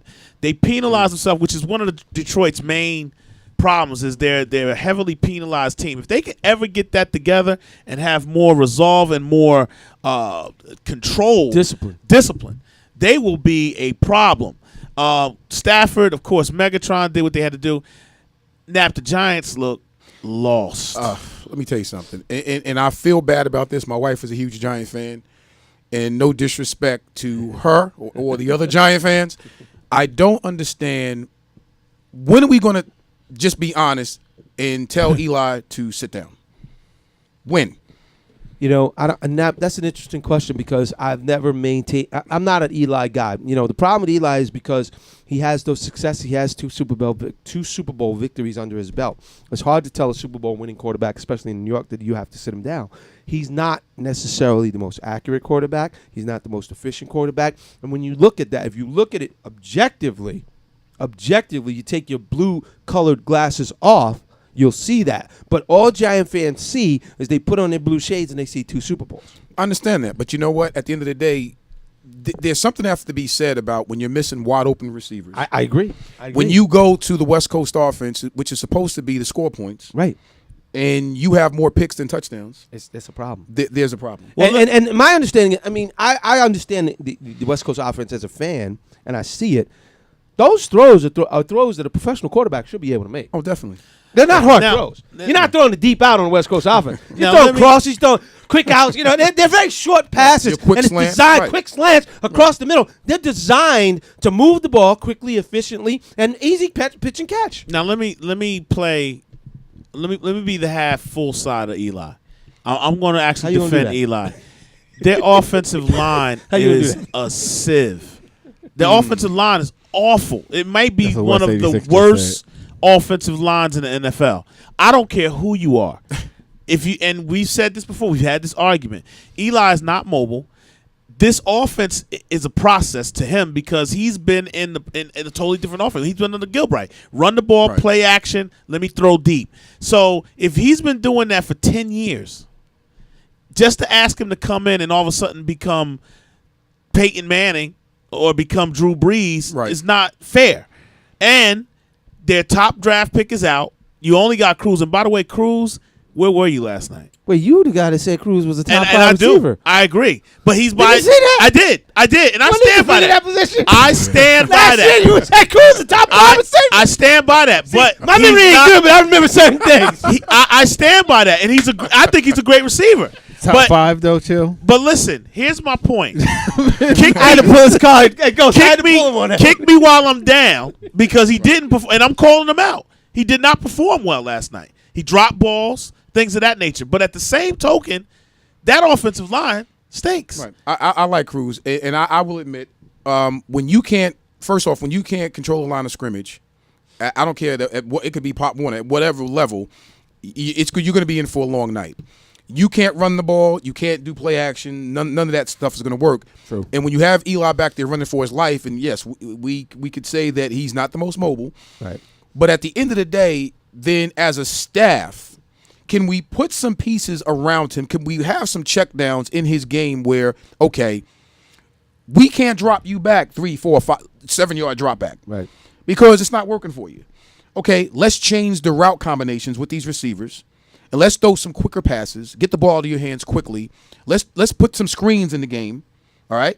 That way you make it easy on him. Make it a little bit easier Help on him you. out. Help you out a little bit. Let's do those things because last night, I tell you right now, and I'm not a Giant fan, but I am sympathetic of Eli Manning. I have to say that. I do like Eli.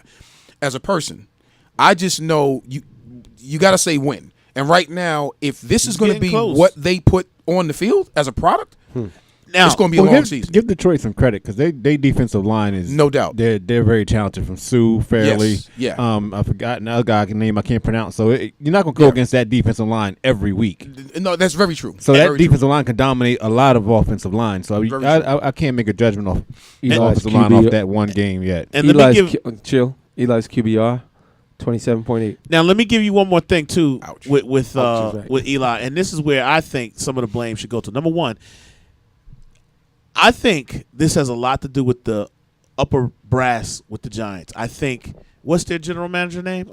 Jerry Reese. Reese. First of all, I think what coach doesn't get to pick his own coordinator? It's almost like they just threw this guy on Tom Coughlin. I don't know how you guys feel about it. And to my mind, and you know what last night looked like?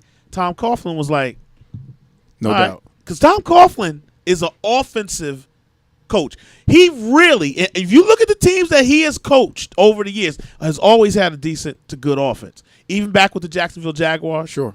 That's very true. With the early Giants. So don't tell me he can't get in there and make corrections. To me, last night, it was almost a sacrificial lamb. It was a statement saying, you give me this crap, this is what this guy is. This is what the West Coast, you need me to, if it was up to Coughlin, Gilbride still would be it. Now, that being said, everything's got to work together. And right now, a lot of the blame needs to go on the guy who's picking that team, the players. Because right now, Reese, to me, he's the fault of the Giants because he hasn't improved, and you got to draft offensive linemen. And they didn't draft offensive linemen. I think their first pick was the wide receiver, wasn't it? They bought in the free agent who was supposed to be good. He got hurt. So they brought in players, and they got. I think most of the offensive line is new, and a couple of them got hurt. So it's not like he didn't address the issue in the draft because he didn't feel he had to because he brought in some free agents. Because see, New York fans are fickle. They're going to go. You know who's going to take the weight for this? If the Giants go 5-11 or 6-10, Coughlin's gone. I'm saying that right now. Oh, definitely. You better believe it. And he's not going to be able to say I resign, but they might do that. They might make him resign. Well, out of respect, they may do that. I would also say too, you know what? Sometimes the quarterback, Eli's going to get most of the blame because quarterbacks is just that glamour position where when you win games, sometimes you get too much credit of the credit, too much blame, and you get too much of the blame. All right, let's move on. Next game, just real quick. Let's just touch up on this. It was Thursday night. Seattle just 36-16 dominant. Oh man. Can we please give Russell Wilson his props? Please. Can we please give Russell? I've been waiting to give Russell Wilson his props since the boy was in high school. You got to give him some credit. The guy goes out please there, give this man some props. He wins games. Listen. Gee, he's been nothing but a winner since the boy's been in high school. That's all he does. And you know what the problem is, Nap? He's not big. He's not tall. Oh, I know. Listen, you and I both know what the problem is. He's not flashy. He doesn't go out there. He may not have the biggest arm, but the thing about Russell Wilson, which a lot of people don't appreciate, is he makes smart plays. And he doesn't make the big mistake. Not making the big mistake is sometimes more important than making the big play. Does Seattle win because of him? Yes, they do. Well, I'll tell you this. Yes, they do. But even if they didn't, they don't lose because of them. I'm going to say this. Now listen. I'm going to say this. Go ahead. If that were not the case, then what's his name would have still been there. Yeah.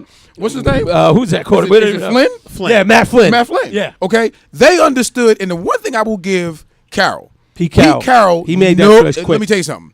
He understood, okay, this was a general manager's decision to draft Russell Wilson. I liked Russell Wilson. Pete Carroll liked him. Brought him in and said, okay, look, I'm not going to give you the keys right now. You're going to have to go in and handle your business and earn this job.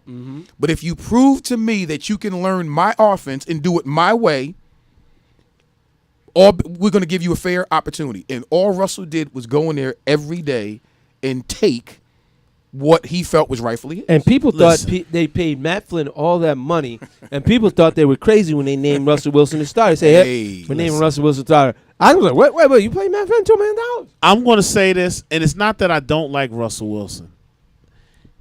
That is, to me, Seattle Seahawks are the perfect team. He is right now. He doesn't make mistakes. Oh, see, there you go. No, it's the truth. He doesn't make mistakes, which is great, and that's what you want in the NFL, to be a good quarterback. You don't want to put yourself in bad position. They play a lot of field position, Seattle. They got a great defense. They got a great running game. They got great special teams. There's not an aspect of that team that is weak. All I'm saying is, right now, for him to be as young as he is, he's in a good spot, much like Roethlisberger was when he first came in the league. The Steelers didn't. They had a good team. Everything worked together. So all I'm saying is, I'm not jumping overboard saying, wow, Russell Wilson is like, what? He rarely throws for 200 yards. Because he just makes the plays when they need to be made. He's playing in the style of offense that, I'll tell you this, if he wasn't as proficient as he is as a quarterback, that defense wouldn't be as dominant. There you go. Because they will be on the field a lot more. There you go. See, and that, but now you don't want to give Marshawn Lynch no credit for that? You got to understand that because that's what a lot of people miss. You got to be efficient. You move the ball. And sometimes it's okay to punt. Oh, no, I love Marsh. I love Lynch. That's just the thing. I love the beast. But see, now he's making smart plays that doesn't put his defense back against the wall. Well, I'm gonna say that he's playing within the offense. There you go. He really, and that's what makes him as good as he is. And I'll give you that. If you're saying give him credit for being a smart quarterback, you can give all the adjectives. But I'm not putting. If y'all had to pick him or Drew Brees, I'm taking Drew Brees. I'm gonna tell you if right I had now, to take him or Andrew Luck, I'm taking Andrew Luck. What? I'm taking Andrew Luck. Hold on. I'm taking Luck. Wait, you want to laugh at something? All three of them. I'll say this, and I'm fans of honestly all three of them. I will say this. Last year, would you sit back and say in the beginning of the year that Seattle Seahawks would win the Super Bowl? No. And I'm and last year, I would have said the beginning of the season. I would have said that because you got to remember made the the year championship before. game right? Exactly, the year before they was just as strong. I still didn't think they were going to come back. I needed to see more. I wouldn't have said that. That's just me. Now I said that when they and this is no lie. Anybody would. I said when they drafted Russell Wilson, I told my son this when he was finishing up his senior year at Wisconsin. Whoever drafts Russell Wilson will win a Super Bowl within the first 3 years of him starting. I said that when he was a senior at Wisconsin. And Colin Cowherd, to his credit too, he loves Russell Wilson. He loves but, Wilson. But I'm gonna say this too, and let's be honest. Let's just say this real quickly, and I'm gonna be honest. I'm not I don't want to knock, but I don't want to make this about knocking Russell Wilson because, like I said, I think he fits right in. It's like anything. It's like a clock. Got that one thing that fits, and he's a part of that puzzle. They do need him. If he was taken out, it definitely would affect that team. But I'm just telling you right now. It seems like you're sort of diminishing his because I'm not. There was talk of him last year being the MVP of the league. Hey, listen, I've heard. Remember last year they were saying, "Oh, Russell," and I looked at his stats. I'm like, "Hey, chill, dude." I bet you the Giants would take him.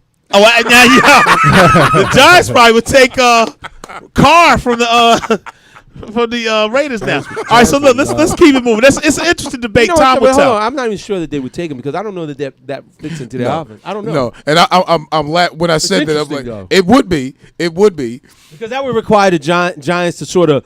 Giants are all about. They used to be about. Let's hand the ball off. Let's beat people up, and that's sort of that blue collar lunch pail whole fake mentality. The NFL has changed, and people need to keep it moving. Go ahead. All right, real quick, let's keep on moving.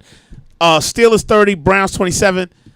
Yeah, listen, man. I said it all day Sunday. Whew. That's all I'm gonna say on that game because I'm gonna tell you something.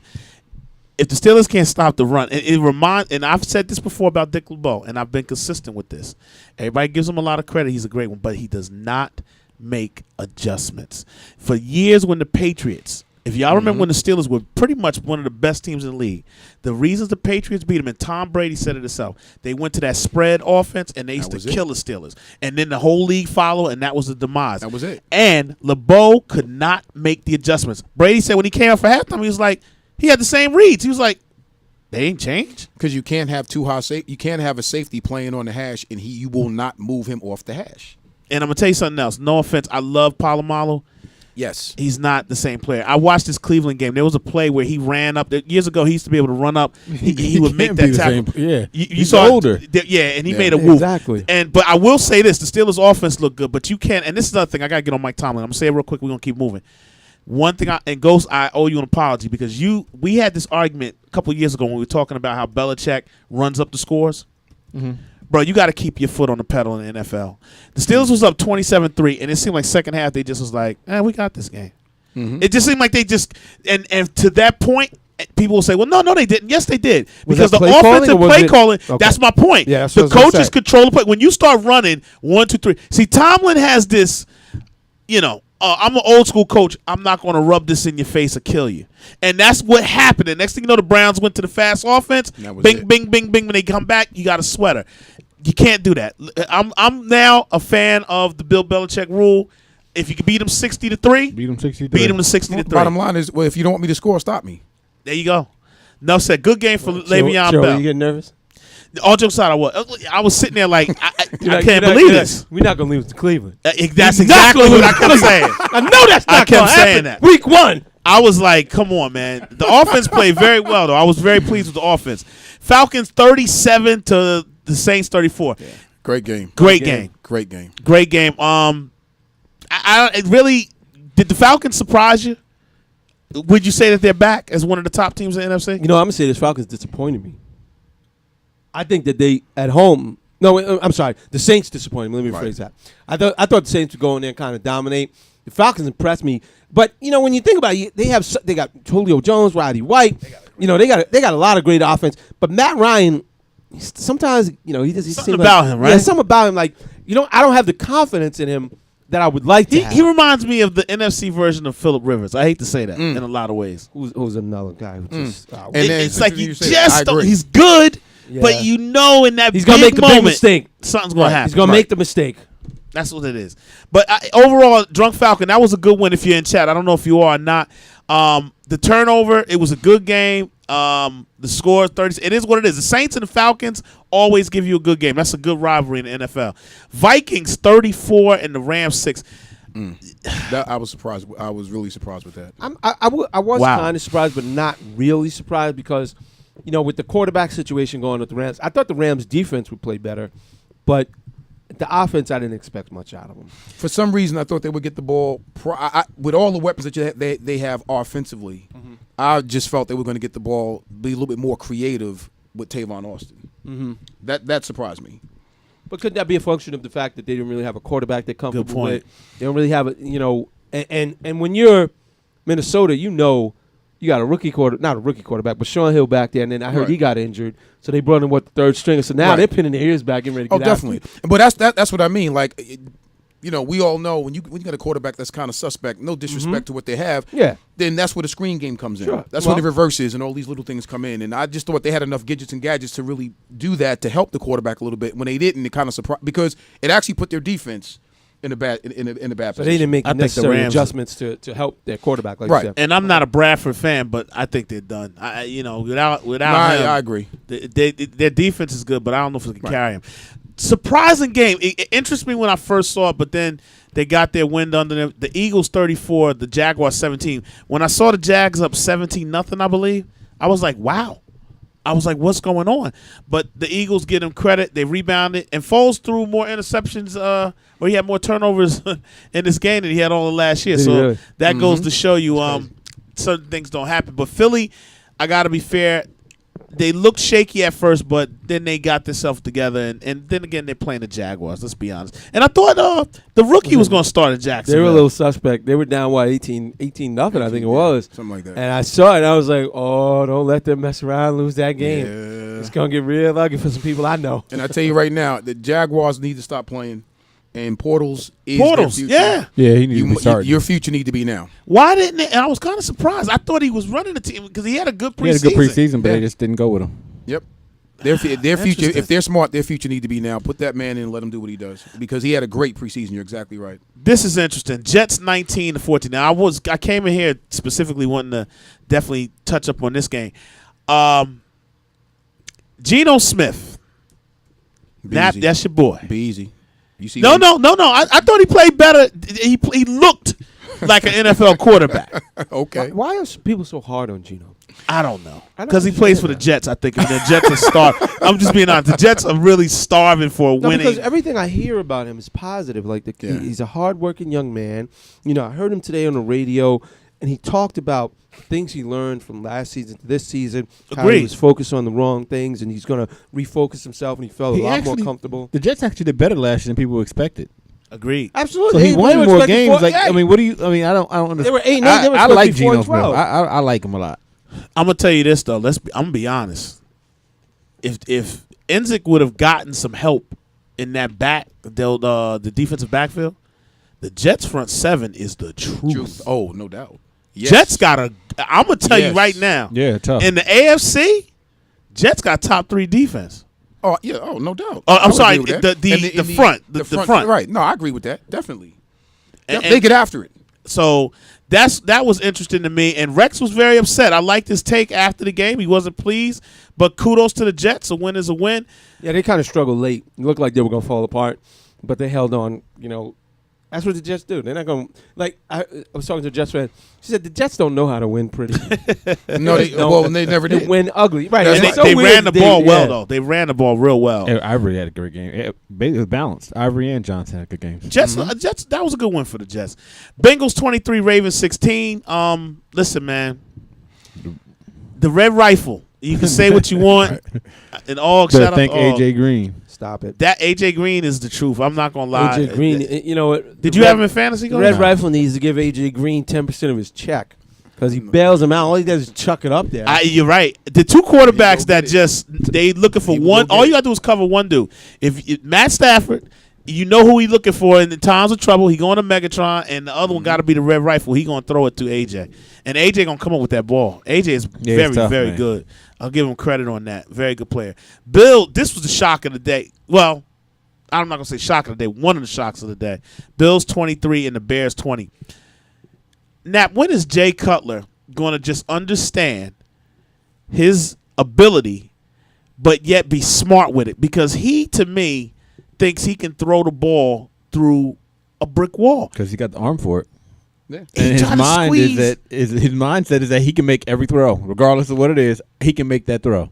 And I think that, and you're right, he has all of the physical tools, all of the gifts, but for some reason, I think he plays the game in his head faster than what's on the field.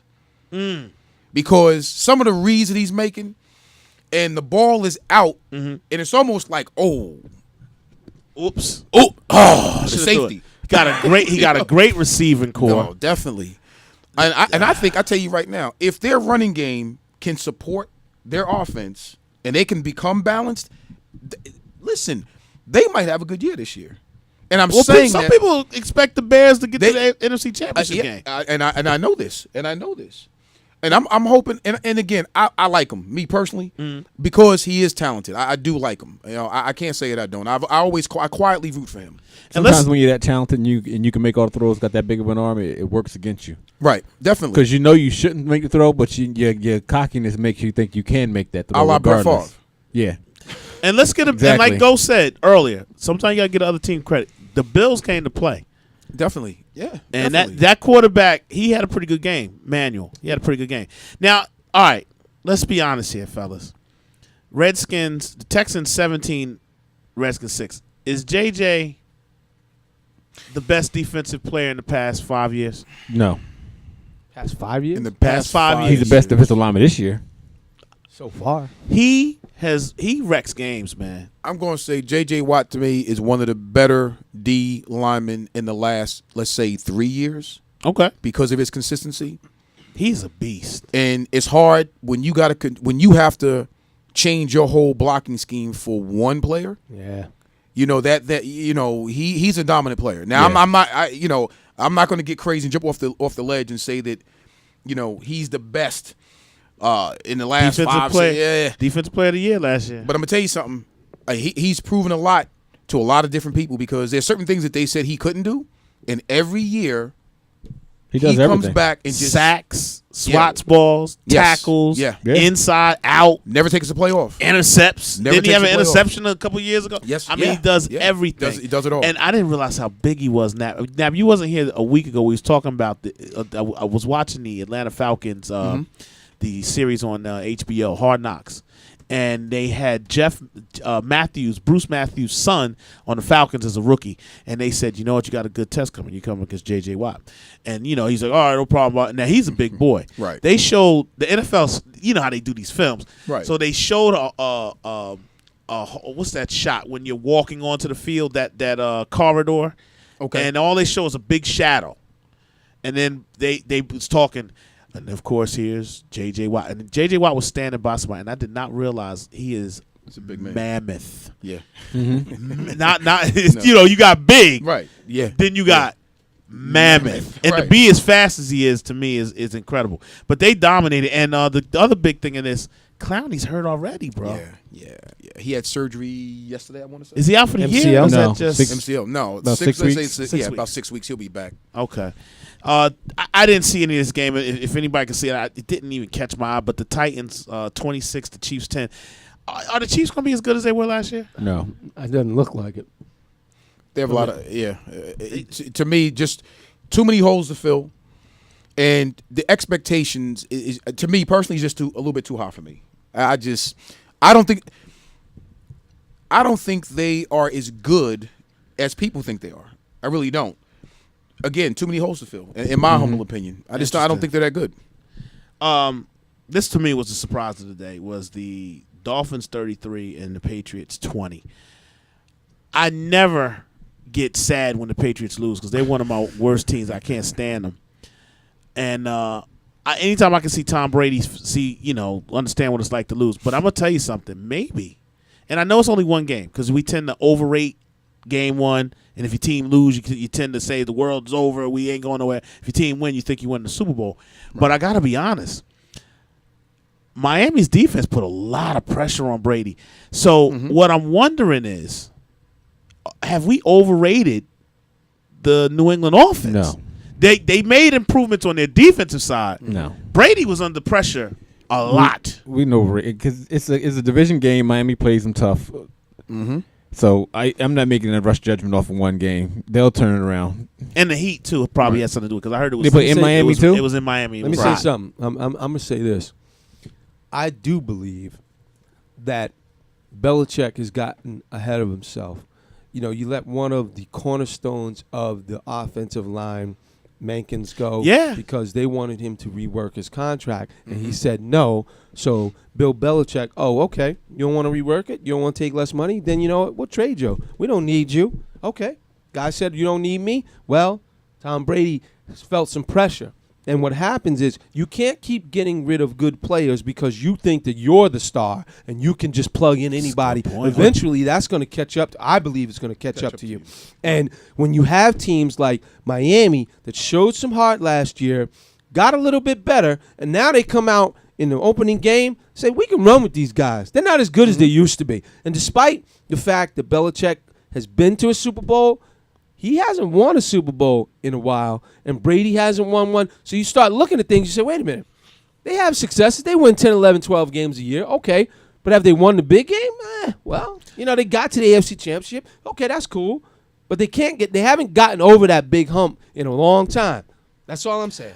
And teams are going to get better eventually. I'm going to say one other thing, We too. can say, hold that. We can believe that. Mike Wallace must have found a boat off the island. That's all I'm going to say. Mike Wallace had a good game yesterday. He's on my fantasy team, so. He had a good game. And I'm just saying, Revis is back. I mean, he got injured, but I think he's going to be attacked this year. Now, listen, we'll see if he's going to be as effective as a player. Panthers without Cam, 20-14, decent game over the Buccaneers. Some people pick the Buccaneers to do a lot better, but they look like the same old Bucs to me. Yeah. Just falling short on the Bucs. Just falling short. And that's all. And that was without Cam. Carolina's going to be good. What I did like, defense is tough. I like Cam being out on the field, Ghost. Like, you know, he was like, to me, he was that leader. I saw him very mature. I think Cam is that guy now. You know what I mean? And once again, I always say this about him. He is the forgotten young quarterback. For some reason, he was very ballyhooed coming out of college, obviously. Won a national championship. Did he win the Heisman too? Yes. Cam won the Heisman. Yep. Yes, he did. So, but everybody tends to forget the RG3s, the Russell Wilsons, the Lux. They get all of that credit. No, don't. You got to take Russell out of that. They don't give Russell no credit. Oh yeah, that's true. I just dissed him. That's actually the first game that Cam Newton missed of his whole career, is what I've heard. Really? Yes. His whole career. Yep. Dude's a High tough school, guy. college, all of it. Well, he's a big boy too, man. So And they give him absolutely nothing on offense. that's what I'm wondering about too. I know that's we'll right. Talk about that. All right, so let's get to this. The 49ers 28, Cowboys 17. Owen Ghost, take the floor. Yeah, I'm upset about that. I'm not. Nap, you a Cowboy fan? I'm a huge Cowboy fan. Wow. I'm not even Ghost upset because y'all take the floor. I kind of figured. I kind of doubt when actually we're going to lose. I expected them to lose that game for some reason. I didn't expect. I mean, to I lose think the it. defense played better than I thought they were going to play. Because I thought the 49ers were going to put up at least 40 on them. And after the first quarter, they played a little better. I didn't expect to lose it, but what I was upset about was the play once again of our quarterback. Well, Nap, he didn't play the preseason very much. You know, I understand that, and that's one of the reasons why. When you throw 3 interceptions, pull them. Whether or not you play in the preseason or not, you're not going to plug yourself in the game. So that, to me, that's a coach's call. Obviously, you're not going to pay this man all this money, put him on a bench. I get that, but even with that being said, then our offensive line is probably the highest paid offensive line in the NFL. Okay. Fair to say? Fair to say. We didn't look like that. I wouldn't say highest paid. You got two rookie contracts. You got two. Okay, you got what's the name is the only one paid a lot. That's spending some money though. That's you're talking about $100 million contract. Yeah. And you got this man running for his life. I don't know. Fair to say, not fair to say, but the 49ers was decimated on defense, and they made us look poor. That's the part of it. But you know what? They went away from what was they were averaging 5 or 6 yards a run. Yes, and that's what I'm saying. Tony Romo didn't have to run for his life. Saying. I don't understand why you went away from checking out of run plays. This is true. He checked out of the run play at the goal line. This is true. Run the ball. I mean, so he didn't have to run for his life. They just got away from what was needed. I agree. Well, he looked real rusty. The throws he was making. I mean, the one interception, his read on that, he threw it in triple coverage. I'm like, what do you see there? Well, he did it twice. Where are you throwing that ball? Okay, you think you just have that much confidence? You're going to thread that needle? That was a small opening. Do we know the concept of cowboy coverage? Do you guys know what you know? Talk to us. All right, you got the corner, right? That's going to trail the receiver. So it's a bail technique. Okay, and then you got a safety sitting over the top. Yes. So that's called cowboy coverage. Okay. At the end of the day, you do not throw into that. Okay. He did it twice. Yeah. And I'm thinking, like, those are things that you teach your Pop Warner kid. Yeah. If you got a trailing corner and you got a safety sitting over the top, that's a bracket, coverage. Okay. Yeah. We don't want you to make that throw. Right. I mean, but see that now. Let me ask you this: I understand you don't want to make that throw.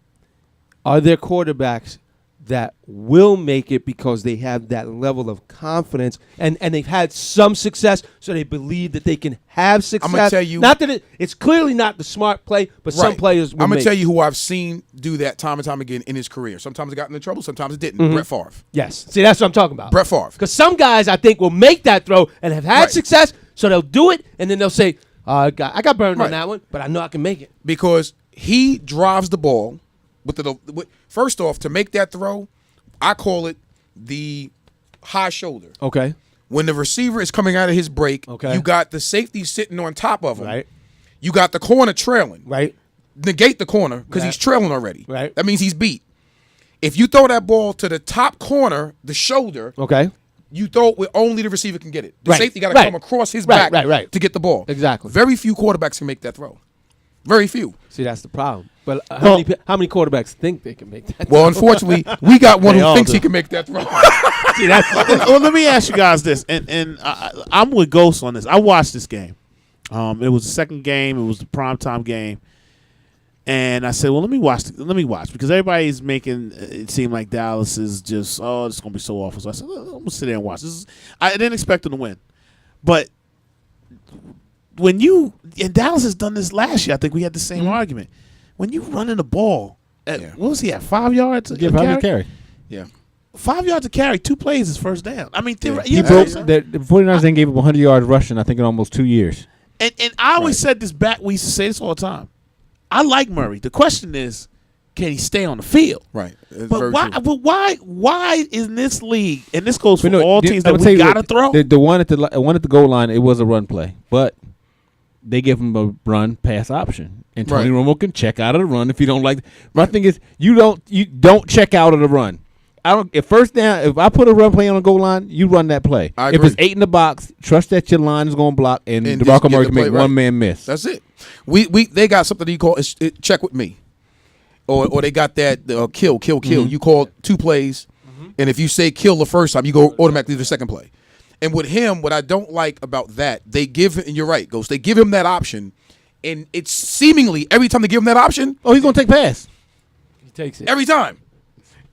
That's a good point. Now let me say this. I'm gonna tell you right now, if I was anybody on that line, if I was DeMarco Murray, Des Bryant, I would have snatched him by his helmet so quick, the camera would have been on me, and I would have jabbed him right in his throat. Let me say this about the Cowboys. 2 things that I noticed about the game. Sort of when I knew it was gonna go bad. The first play of the game was a false start. That to me, that is unacceptable to me. Yeah. You practice all off season, you go into training camp, and the first damn thing you do, you can't get right. And then when Romo throws an interception 54 seconds in, I said, wow, it only took 54 seconds for them to disappoint me. This is a world record for me. 54 seconds, and I'm already disappointed in this team. This is my season right here. You can't tell people where to watch games at, too. Jerry done made that stadium so big. That was like a 49er home game, too. Why? No.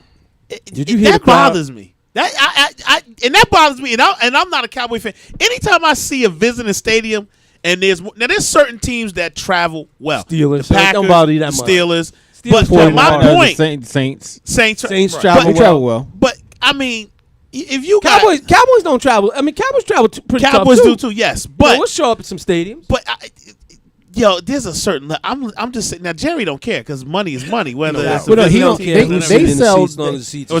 You don't have you can't control who the people might sell their tickets to. And that's and if somebody's buying tickets, they can say, "Oh, well, I'm not buying." Tickets so how does a team like Seattle have this? Like because their fans don't sell. They fans don't sell the tickets to nobody else. It's amazing. I'm an investor. It's like going to Green Bay. I'm an investor in the Dallas Cowboys, and I sell my tickets to anybody that will buy them. I don't give a damn if Are they you win. serious? 49er fan. And then that's the thing, because because if people gonna pay you more than what your ticket is, people gonna take the money. You know how much I sold them 49 tickets for? Double what I paid for them. Let's just say that. Wow. So you become a businessman. That's it. Listen, I'm an investor. I need a return on my investment, and the Cowboys are not giving it to me, so I got to find it in other places. I can't tell. Let me just go through. My sister had Jet season tickets, but she wouldn't sell to you if you were a opposing person. And you know what? That's what I would probably say. You can't tell me you can't find a Cowboy fan somewhere. Oh, I ain't got time for all that. You can call me. You know what? You foul. Listen, you want to go down there? You know go what? ahead. I'll give them to you. You a Face foul. value. You know. Listen, you got season tickets to the Cowboys? Hold on. You got season tickets to the Cowboys? Yeah, you didn't know that? No. Now I only have one. You know I what? share them with a friend of mine. Okay. So we have 2 tickets, but I go I'm shocked. every once in a while. I'm shocked. You know, I haven't been down in a while, but it's like, look, I'm shocked. You just told me Santa Claus is not a lot. I mean that what you just said to me is the listen, reality. I'm a fan, but I'm you a sell to your own family. Listen. Why not? I mean, you can find somebody at that same price that's a Cowboy fan. Hold on. My preference is to sell to a Cowboy fan, but my necessity is to sell. This show's over. No old fast break tonight. I can't believe he comes in here with his cowboy hat on and fans. And if a Giant fan comes in here with $300, you're gonna give him the ticket.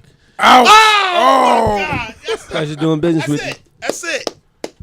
I can't Pleasure believe doing this. business with you. Oh. Pleasure doing business. I ain't gonna with you. ask Ghost because Ghost gonna ride with you. Money is money. You gotta sell. You I gotta don't sell know. I mean, no. You gotta sell to somebody on your squad because there's somebody out there gonna buy. I do have one rule. I won't sell them for less than face value. And those are reserved for family and friends and Cowboy fans and some Cowboy fans. But and listen, man, keep it real. Look, I admire your honesty. I probably would have said that on air. I would have did a Roger Goodell on that one. I would have hit. I told you that. I had them for years. I had them for like 3-4 years since they opened a new stadium. All right, well, check me out. Check me out real quick. Colts 24, Broncos 31. Peyton Manning looked good as usual. Fantasy points, Ghost. Who did you have any? What was your fantasy like this week? I lost every league. Wow. I went into last night's game down 6 points. I had Fitzgerald going. So I'm like, all right. And it's a PPR league, so you get paid per reception. I'm like, all right, give me like 3 or 4 receptions. Right. I can get 30 yards. I'm good. I'm going to win. Right. He didn't get one ball thrown to him to the fourth quarter. That's horrible. I wanted to call Carson Palmer and curse him out. That's horrible. Wow. How do you not target the best player on your team? Very true. Yeah. Wow. He wasn't even looking his way. I mean, it was like as soon as the ball was hiked, if Fitzgerald was on the left, he looked straight to the right. Wow. It got so bad, I wanted them to lose after that. I was like, I hope y'all lose. Y'all get blown out. Well, and in my fantasy, I completely blanked because number one, I don't know how, but I missed both my drafts. But I got pretty good teams. But that being said, I lost by 1.25 points. And you know why I lost, Ghost? Because my silly behind didn't check who was kicking for the Arizona Cardinals. I had Jay Feely kicking, and they cut him. And their kicker had like 4 field goals. If I picked them up, I'd have won the game. But then I lost one of my leagues. I left 60 points on the bench, so it'll get better. Interesting. All right, now. I started last year bad, too. I started like 0-3 last year, turned around and won the league, so it doesn't matter. Yeah. Nice job. All right, let's go real quick to our picks and everything, and then let's get the picks, and then we can go to O's Fast Break. We're going to get back to that. Let me see. Hold on. Let me pull that up. Oh, boy. All right, we all had the Seahawks. Seahawks win. Falcons. Chill, you had the Falcons. Everybody else picked the Saints. Sweet. So you win. I didn't do the records. I was very busy. I'm gonna get back to you. I'm updated. But with this week's games, let's go with, and you guys can change this if you want. We have Pittsburgh at Baltimore, Miami at Buffalo, the Jets at Green Bay, Kansas City at Denver, and Philly at Indianapolis. All right. You guys okay with that? Yep. All right, Anybody let's go. in chat? We got chat. No one. I'll get the games out to people. Okay, I'm trying to automate it, so I'm in a state of flux right now because I'm trying to get everybody on the automated system, but not everybody's cooperating. All right, let's making get it it real difficult, but I'm gonna work with it. All right, let's go. Let's make it happen. All right, we got Pittsburgh and Baltimore. Chill, who you got? I'm gonna go with the Steelers. Like Tomlin got it. Wait. The Steelers. Shocking. Chill picks the Steelers. Ghost. Steelers. All right, Nap. I got to go with the Steelers. All right. Yeah. I'm going to at Baltimore. I'm going with the Ravens. I'm going different. I'm just gonna go with just to be different.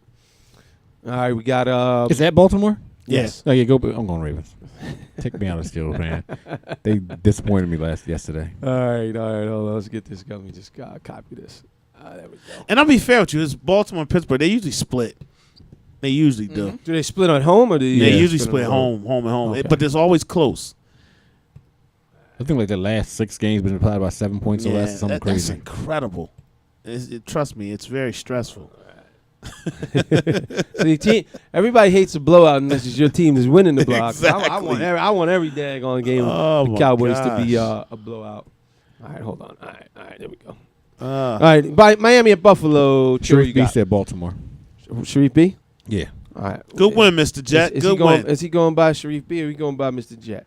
In the chat, he got Sharif B. We call him Mr. Jet. I'm putting him down as Mr. Jet. Yeah, we know that is. All right. Miami and Buffalo. Chill. Who you got? That's in Buffalo. I'm going to ride with the Bills. Interesting. I'm Go going Buffalo. Miami. All right. Nap, who you got? Miami. All right. Let me see. I think I'm gonna go with. I'm gonna go with the Fins as well. I think they're feeling strong, feeling good. Sharif B said Miami too. You out on the island, chill. Tight. Jets at Green Bay. Let me just pull in Mr. Jet. Jets at Green Bay. Jets 1-0, right? Yeah. Yep. Going up to Green Bay. The frozen. Oh, it's not frozen yet. The hot. The warm. The cool tundra. I'm going Green Bay, bro. You going Packers? Ghost? Packers. All right. Nap? Packers. All right. And I am going to Packers as well. Sharif B's going Jets. I know he is. Shocker. Shocker. I'm not even asking for that pick. All right. Kansas City at Denver. Chill. Who you got? Broncos. Everybody going Broncos? Yeah. Broncos. All right. So we'll go Broncos across the board. Sharif B, who you got? And finally, you have the leader of the NFC East. I guess. Put your name in. Guess 43-21. But Yeah, they're we going need a name. Pittsburgh, Buffalo, Green Bay. You put your name in so we know what to put it into the spreadsheet. Oh shit! Hold on. Excuse my French. Give me that guess number and we'll do it. System's running a little slow. Chill, who you got? I'm going Colts. They'll at home. They'll be. Who'd you say? Colts and Eagles? Colts. Eagles at the Colts. I'm going Colts. Okay. Mathis is out for the year. I think I am going Eagles on that one. Guess 43-21 is Alicia. Alicia. Aleshia. Aleshia. Okay. Who you got? You got Steelers. She said Pittsburgh, Buffalo, Green Bay. All right. We're going Pittsburgh, Buffalo, Green Bay. Colts. Colts. And Sharif B said Colts too. All right. Now keep in mind, if you defeat the panel, you got a better record than the panel. You will get a free entry into our now, who you got in the jersey contest at the end of the year. I got to go with the Colts. Okay. And Mr. Jet, he had the Colts as well. Yes. Boy, everybody's riding that Colt bandwagon. Only because they're home. Exactly.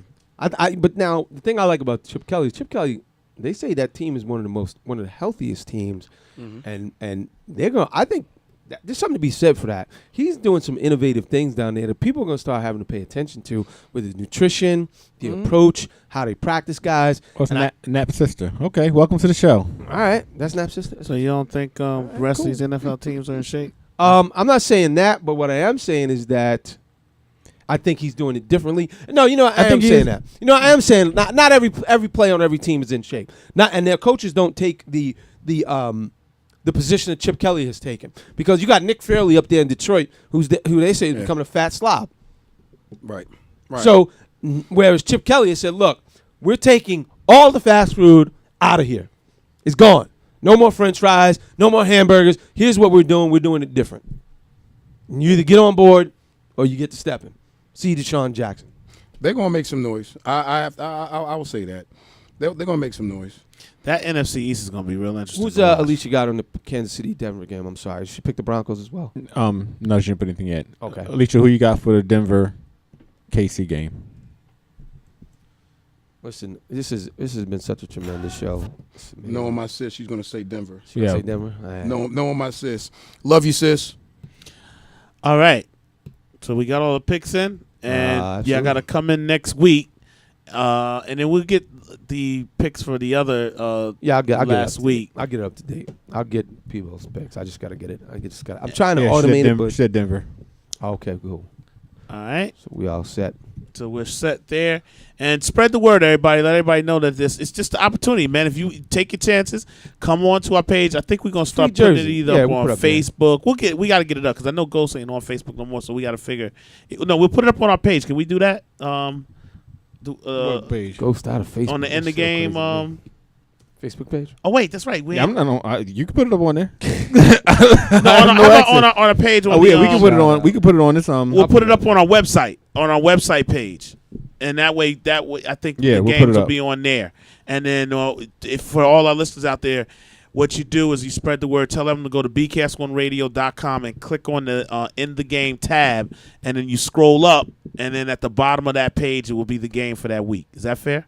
That way we can do that. And then also I'll have them up on Facebook. I'll put them up on Facebook on my page. So that'll be a good way to advertise it too. Yes, sir. And also on the In the Game page. All right.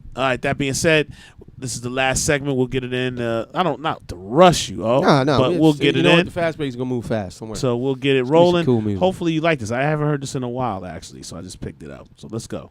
Shout out to Og, man. O's fast getting break. ready to make a move. Oh, yeah, let's do it. You know what time it is? Time for the Old Dog Fast Break for September 9th, 2014. We're going to start with a little NCAA football.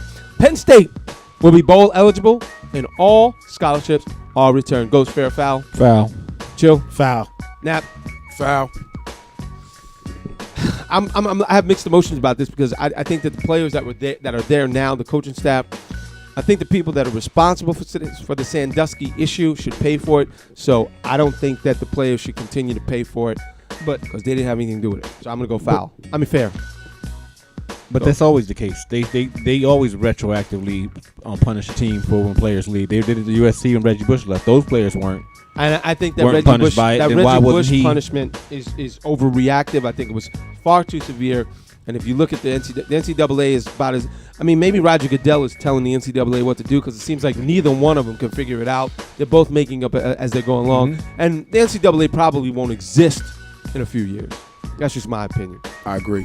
Moving on. A testy, Will Muschamp, fired back at critics because of his decision to lift the suspension of 3 Florida players after a Week 1 game that was suspended by a lightning storm. So they were suspended for the Week 1 game. They didn't play the game, but he lifted the suspension. Now, Ghost. It's not their fault the game was suspended. They should have to miss a real game, or he's the one that gets to decide their punishment. He's the one that decides. Joe? He's the one to decide. Nap? No, I agree with that. Definitely he has to decide. I think if you're going to suspend a guy for a game, you got to at least miss one game. Right. Not their fault the game got suspended. Right. They can't control the weather. Right.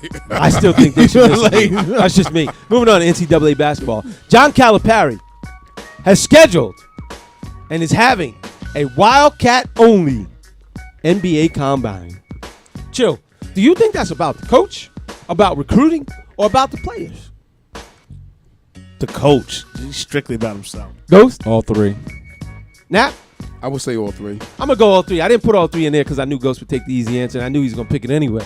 So when I write these questions, I'm thinking about how you guys are going to answer them. So I'm always trying to figure out a way to make it difficult. Yeah, I think it's about all 3. And you know what? For John Calipari, I think that's an innovative way to do things. Players are going to say, look, I can go there and get my talents Exactly. specifically we for me. Combine October 11th and 12th. And they're going to show up. I mean, hey. And I think you're going to see other schools that are going to follow suit. Moving on to the NBA. Ghost, which player would you rather have on your team? Derrick Rose or Kyrie Irving today? Kyrie Irving. Chill? That's a great question. That's not a great. It's simple. Jeez, Ghost. Derrick Rose is trash. I'm going to say crapping all over my question. Kyrie Irving. Nap? Yeah, Kyrie Irving. Sure. You said today. Today. Kyrie Irving. Today, yesterday, last week, last month, last year. I take Kyrie Irving too. Coming out of college, I'll take Kyrie Irving coming out of high school at 18 over Derrick Rose. Derrick Rose is looking explosive. Kyrie looked explosive since he was in high school. Daggone right. Adam Silver said that he has nothing against legal sports betting. Ghost, is that progressive or crazy? Progressive. Chill. Progressive. Nat? Crazy. I'm going to go with progressive because everybody knows that sports gambling goes on. And Adam Silver's position is, look, if you got money on the game, you're probably going to watch it a little bit longer. So that's you're his already philosophy. doing it in Vegas anyway, so. Yeah. Major League Baseball. Should a pitcher win the MVP? Ghost, absolutely, absolutely not. Absolutely. Joe? Absolutely. Nap? Definitely. I agree. So that being said, who's the MVP of the National League? Kershaw or Kershaw. Joe? Kershaw. Nap? Yeah, I would have. Yeah. I'd say Kershaw. I'm going to go Kershaw as well. Yeah. Moving on to the NFL.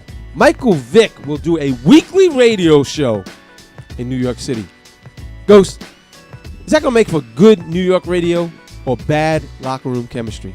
Good New York radio. Joe? Good New York radio. Nap? Honestly, combination of both. Yeah, see? I'm going to go with bad locker room chemistry. You got a backup quarterback doing the radio slot. But combination of both because of the respect that people have for Michael Vick in that locker room. He's a superstar, Very man. true. Josh Brent of the Cowboys is appealing the 10-game suspension for the drunk driving death of teammate Jerry Brown. Wow. Ghost, it's his right to appeal, or it's his right to appeal, but it's not right. It's his right to appeal. Joe? It's his right to appeal. Nap? No doubt. It is his right to appeal. I don't think it's right, but it's his right. I do understand why he did it. It is his right to appeal. You know what? I'm going to say it's his right to appeal, but only because, and I'm going to caveat that by saying, the mother of his teammate that passed away has fully supported him from day one. I don't know how she does it, how she did it, but she continues to support him. You know why? Because were they both drunk? Yes. Mm-hmm. She said. So neither one of them was thinking logically. Right. You're so right. I mean, I'm not diminishing the fact he shouldn't have got behind the wheel. He shouldn't have drove. But there's been plenty of times that anybody have gotten in a car with their friend who, when they all went out to the club, went out to the bar, and y'all both was drinking, everybody was drunk and got in there. It doesn't mean the person who got behind the wheel had the intentions of killing you. You knew he was drunk when he drove, and you knew you were drunk when you got in the car with him. Neither one of y'all had the right sense of mind. Say, no, maybe we need to wait, or maybe we need to find somebody else. Maybe we both don't need to get in the car. And that is basically, you summed up her position. She said he didn't intend to kill him, and they both got in the car, and they both were under the influence of alcohol. So you basically summed up her whole position. But I still think that that's a very strong position for his mother to take. She's Christian. You know, yeah. But that's testing. That's your the true Christianity. Christian. Let me tell you. I mean, right? That's what you're supposed to do if you're a true Christian. Yeah, going right. Now the NFL is reported to have called teams and encouraged them to take a second look about Michael Sam and their practice squads. Ghost, is that inbounds or out of bounds? Way out of bounds. Chill. Out of bounds. Nap? Way out of bounds. That's a disgrace. NFL, are you serious? Wow. That was the Roger reports. Goodell, what are you doing? I am agreeing with you. I think it's They out of didn't bounds. want the PR nightmare. Exactly. You know, I told somebody yesterday, I said, the NFL is about two things: money and public relations. And they only care about public relations so they can keep the money coming in. You better believe it.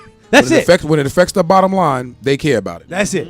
The Patriots lose to Miami, and the Jets and Bills win, leaving the Patriots in last place in the AFC East. Ghost, is that a sign that things have changed? Oh, slow down, pal. It's only week one. Slow down. It's only week one. Slow down. It's Ghost. week one. Nap. Put the brakes on it. It's only week one, please. I agree. It's only week one. I got to ask the question, though. Jacksonville got out to a 17-point lead, but winded up losing 34-17. Ghost, does this tell you how bad Jacksonville is or how good the Eagles are? How bad Jacksonville is. Joe? How bad Jacksonville is. Nap? I have to say it. Yeah, how bad Jacksonville I is. agree. How bad Jacksonville is. You put a Hard. 17-point lead and you don't score? Jeez. Oof. And to our question, I'm going to just throw this out there. We talked about this gentleman earlier. Ghost, which player would you rather have on your team right now, given both of them have one Super Bowl victory? Would you rather have Russell Wilson or Aaron Rodgers? Aaron Rodgers. Sure. Aaron Rodgers.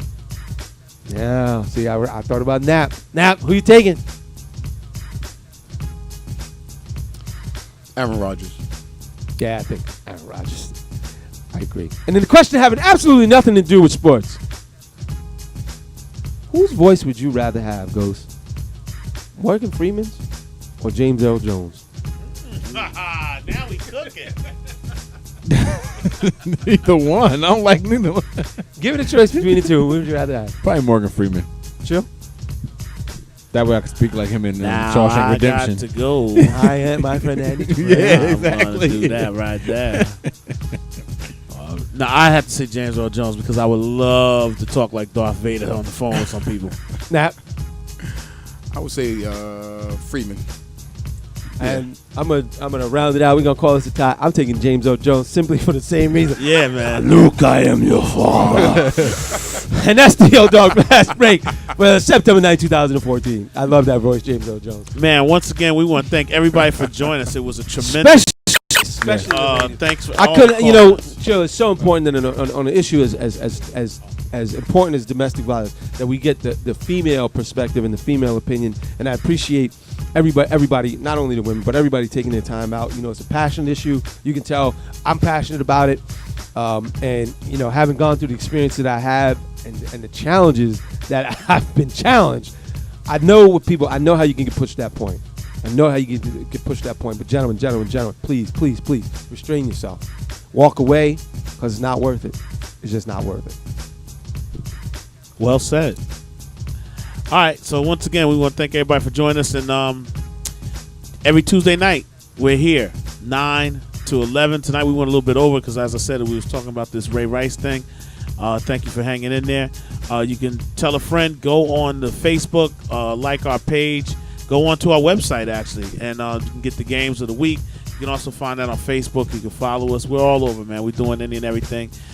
Support Nap. Nap, you still got your book out, right? I do. That's it. And I started on the second one, actually. All right. That's what we're talking about. Let me ask you a question, Nap, real quick. Sure. What do you take to write a book? Because, I mean, I've thought about it, but, I mean, it seems like such a daunting endeavor.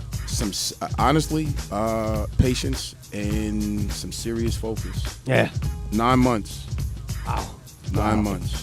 Do you just sit in front of a typewriter and just think? I mean, it's got to require like a lot of deep thought. Do you take notes? I mean, what's the process real quick? Honestly, I took notes, and it was something that I started when I was a sophomore in college. Wow. The concept of it started back then, just with some of the things that was going on that I did not like. Mm-hmm. And as I got older and went through some other issues, I said, you know what? I'm going to put this all together. And then I started thinking about it. It was very therapeutic because I wrote it from the prospect, from the aspect of my sister's death and my brother's death and things, different things of that nature. So it was real therapeutic, but much needed. Cool. Real quick too, fellas, before we go, forgot to ask y'all. Mayweather or Madonna, part 2. Ghost, who you got? I got Mayweather, an easy one. I think it's going to be a lot easier. You know what? After what I learned about that Punk, I'm not even watching that Punk's fight. That's my position. And I still hope he gets his behind whooped. Nap. I'm going to say Mayweather. You know, you give him a second chance, at any given fighter. This guy's something a little bit different. I'm going to say Mayweather. And I'm going to say it'll be easier than what it was the first. That's what I think, too. Because toward the end of the last fight, he was pretty much picking him apart. Yeah. Now, wait a minute. Don't you think maybe Madonna may have learned some things? Maybe going Not that much. different? Nah, he's a bull, man. I was watching the Madonna and Broner fight again. Maybe I will watch it just so I can. I'm not paying for it, though. I'm going to steal the fight. I'm going to tell you that right now. I'm stealing the fight. I ain't paying for it, and I'm going to send the site out to my friends so that you lose money, punk. That's how I'm going to do it. That comment is not affiliated with BKS1 No, Radio. that's in the my Game comment. Sports Show. You want to come to my house? We do I'll not tell you. condone stealing or legally I'm not condoning pirating. Can I get my thing out? Get your disclaimer. We are not condoning or legally pirating anything on BKS1 Radio. That is the thoughts and views and actions of Dog, the his Stat own, Tech, himself, and alone. Yes. I'm gonna send it out. right, I didn't orchestrate it, but I'm gonna perpetuate it. Mayor Adrian O'Map invites you to One Playing Field Together in the Park Saturday, September 13th, 2014. It'll be from 4 p.m. until 7 at Cedarbrook Park in Plainfield, New Jersey. There will be live performances by Miss Melissa Morgan of Do Me Baby fame and Kamara Lovelace. Local talents will be performing, the 5.0 Band and Los Primos Band. It'll be hosted by comedian Kenny Williams, and music will be played by DJ Antoine Qua. So if you're in the tri-state area, you're looking for a night of good music and everything, come into Plainfield, New Jersey, Cedarbrook Park. Once again, bring your own chairs. It's just going to be sitting out in the park, enjoying yourself. Catch Melissa Morgan, Kamara Lovelace. Local talents are going to be there, the 5.0 Band, and Los Primos. Make sure y'all go check it out, man. BKS1Radio.com. Some of us will be there. Some of us will not. Ghost, who we got tomorrow, man? I don't know. We gotta see what's out. Okay. I think Ed OG got one out. And I think and I'm leaning towards that one. I like Ed OG, man. I liked him since you let me hear that one with him and Master Ace. Ed OG got enough. skills. So, once again, y'all, we here every week. Thank you very much. And as we always say, you cannot play the game unless you are in the game. Check Good night. y'all out, man.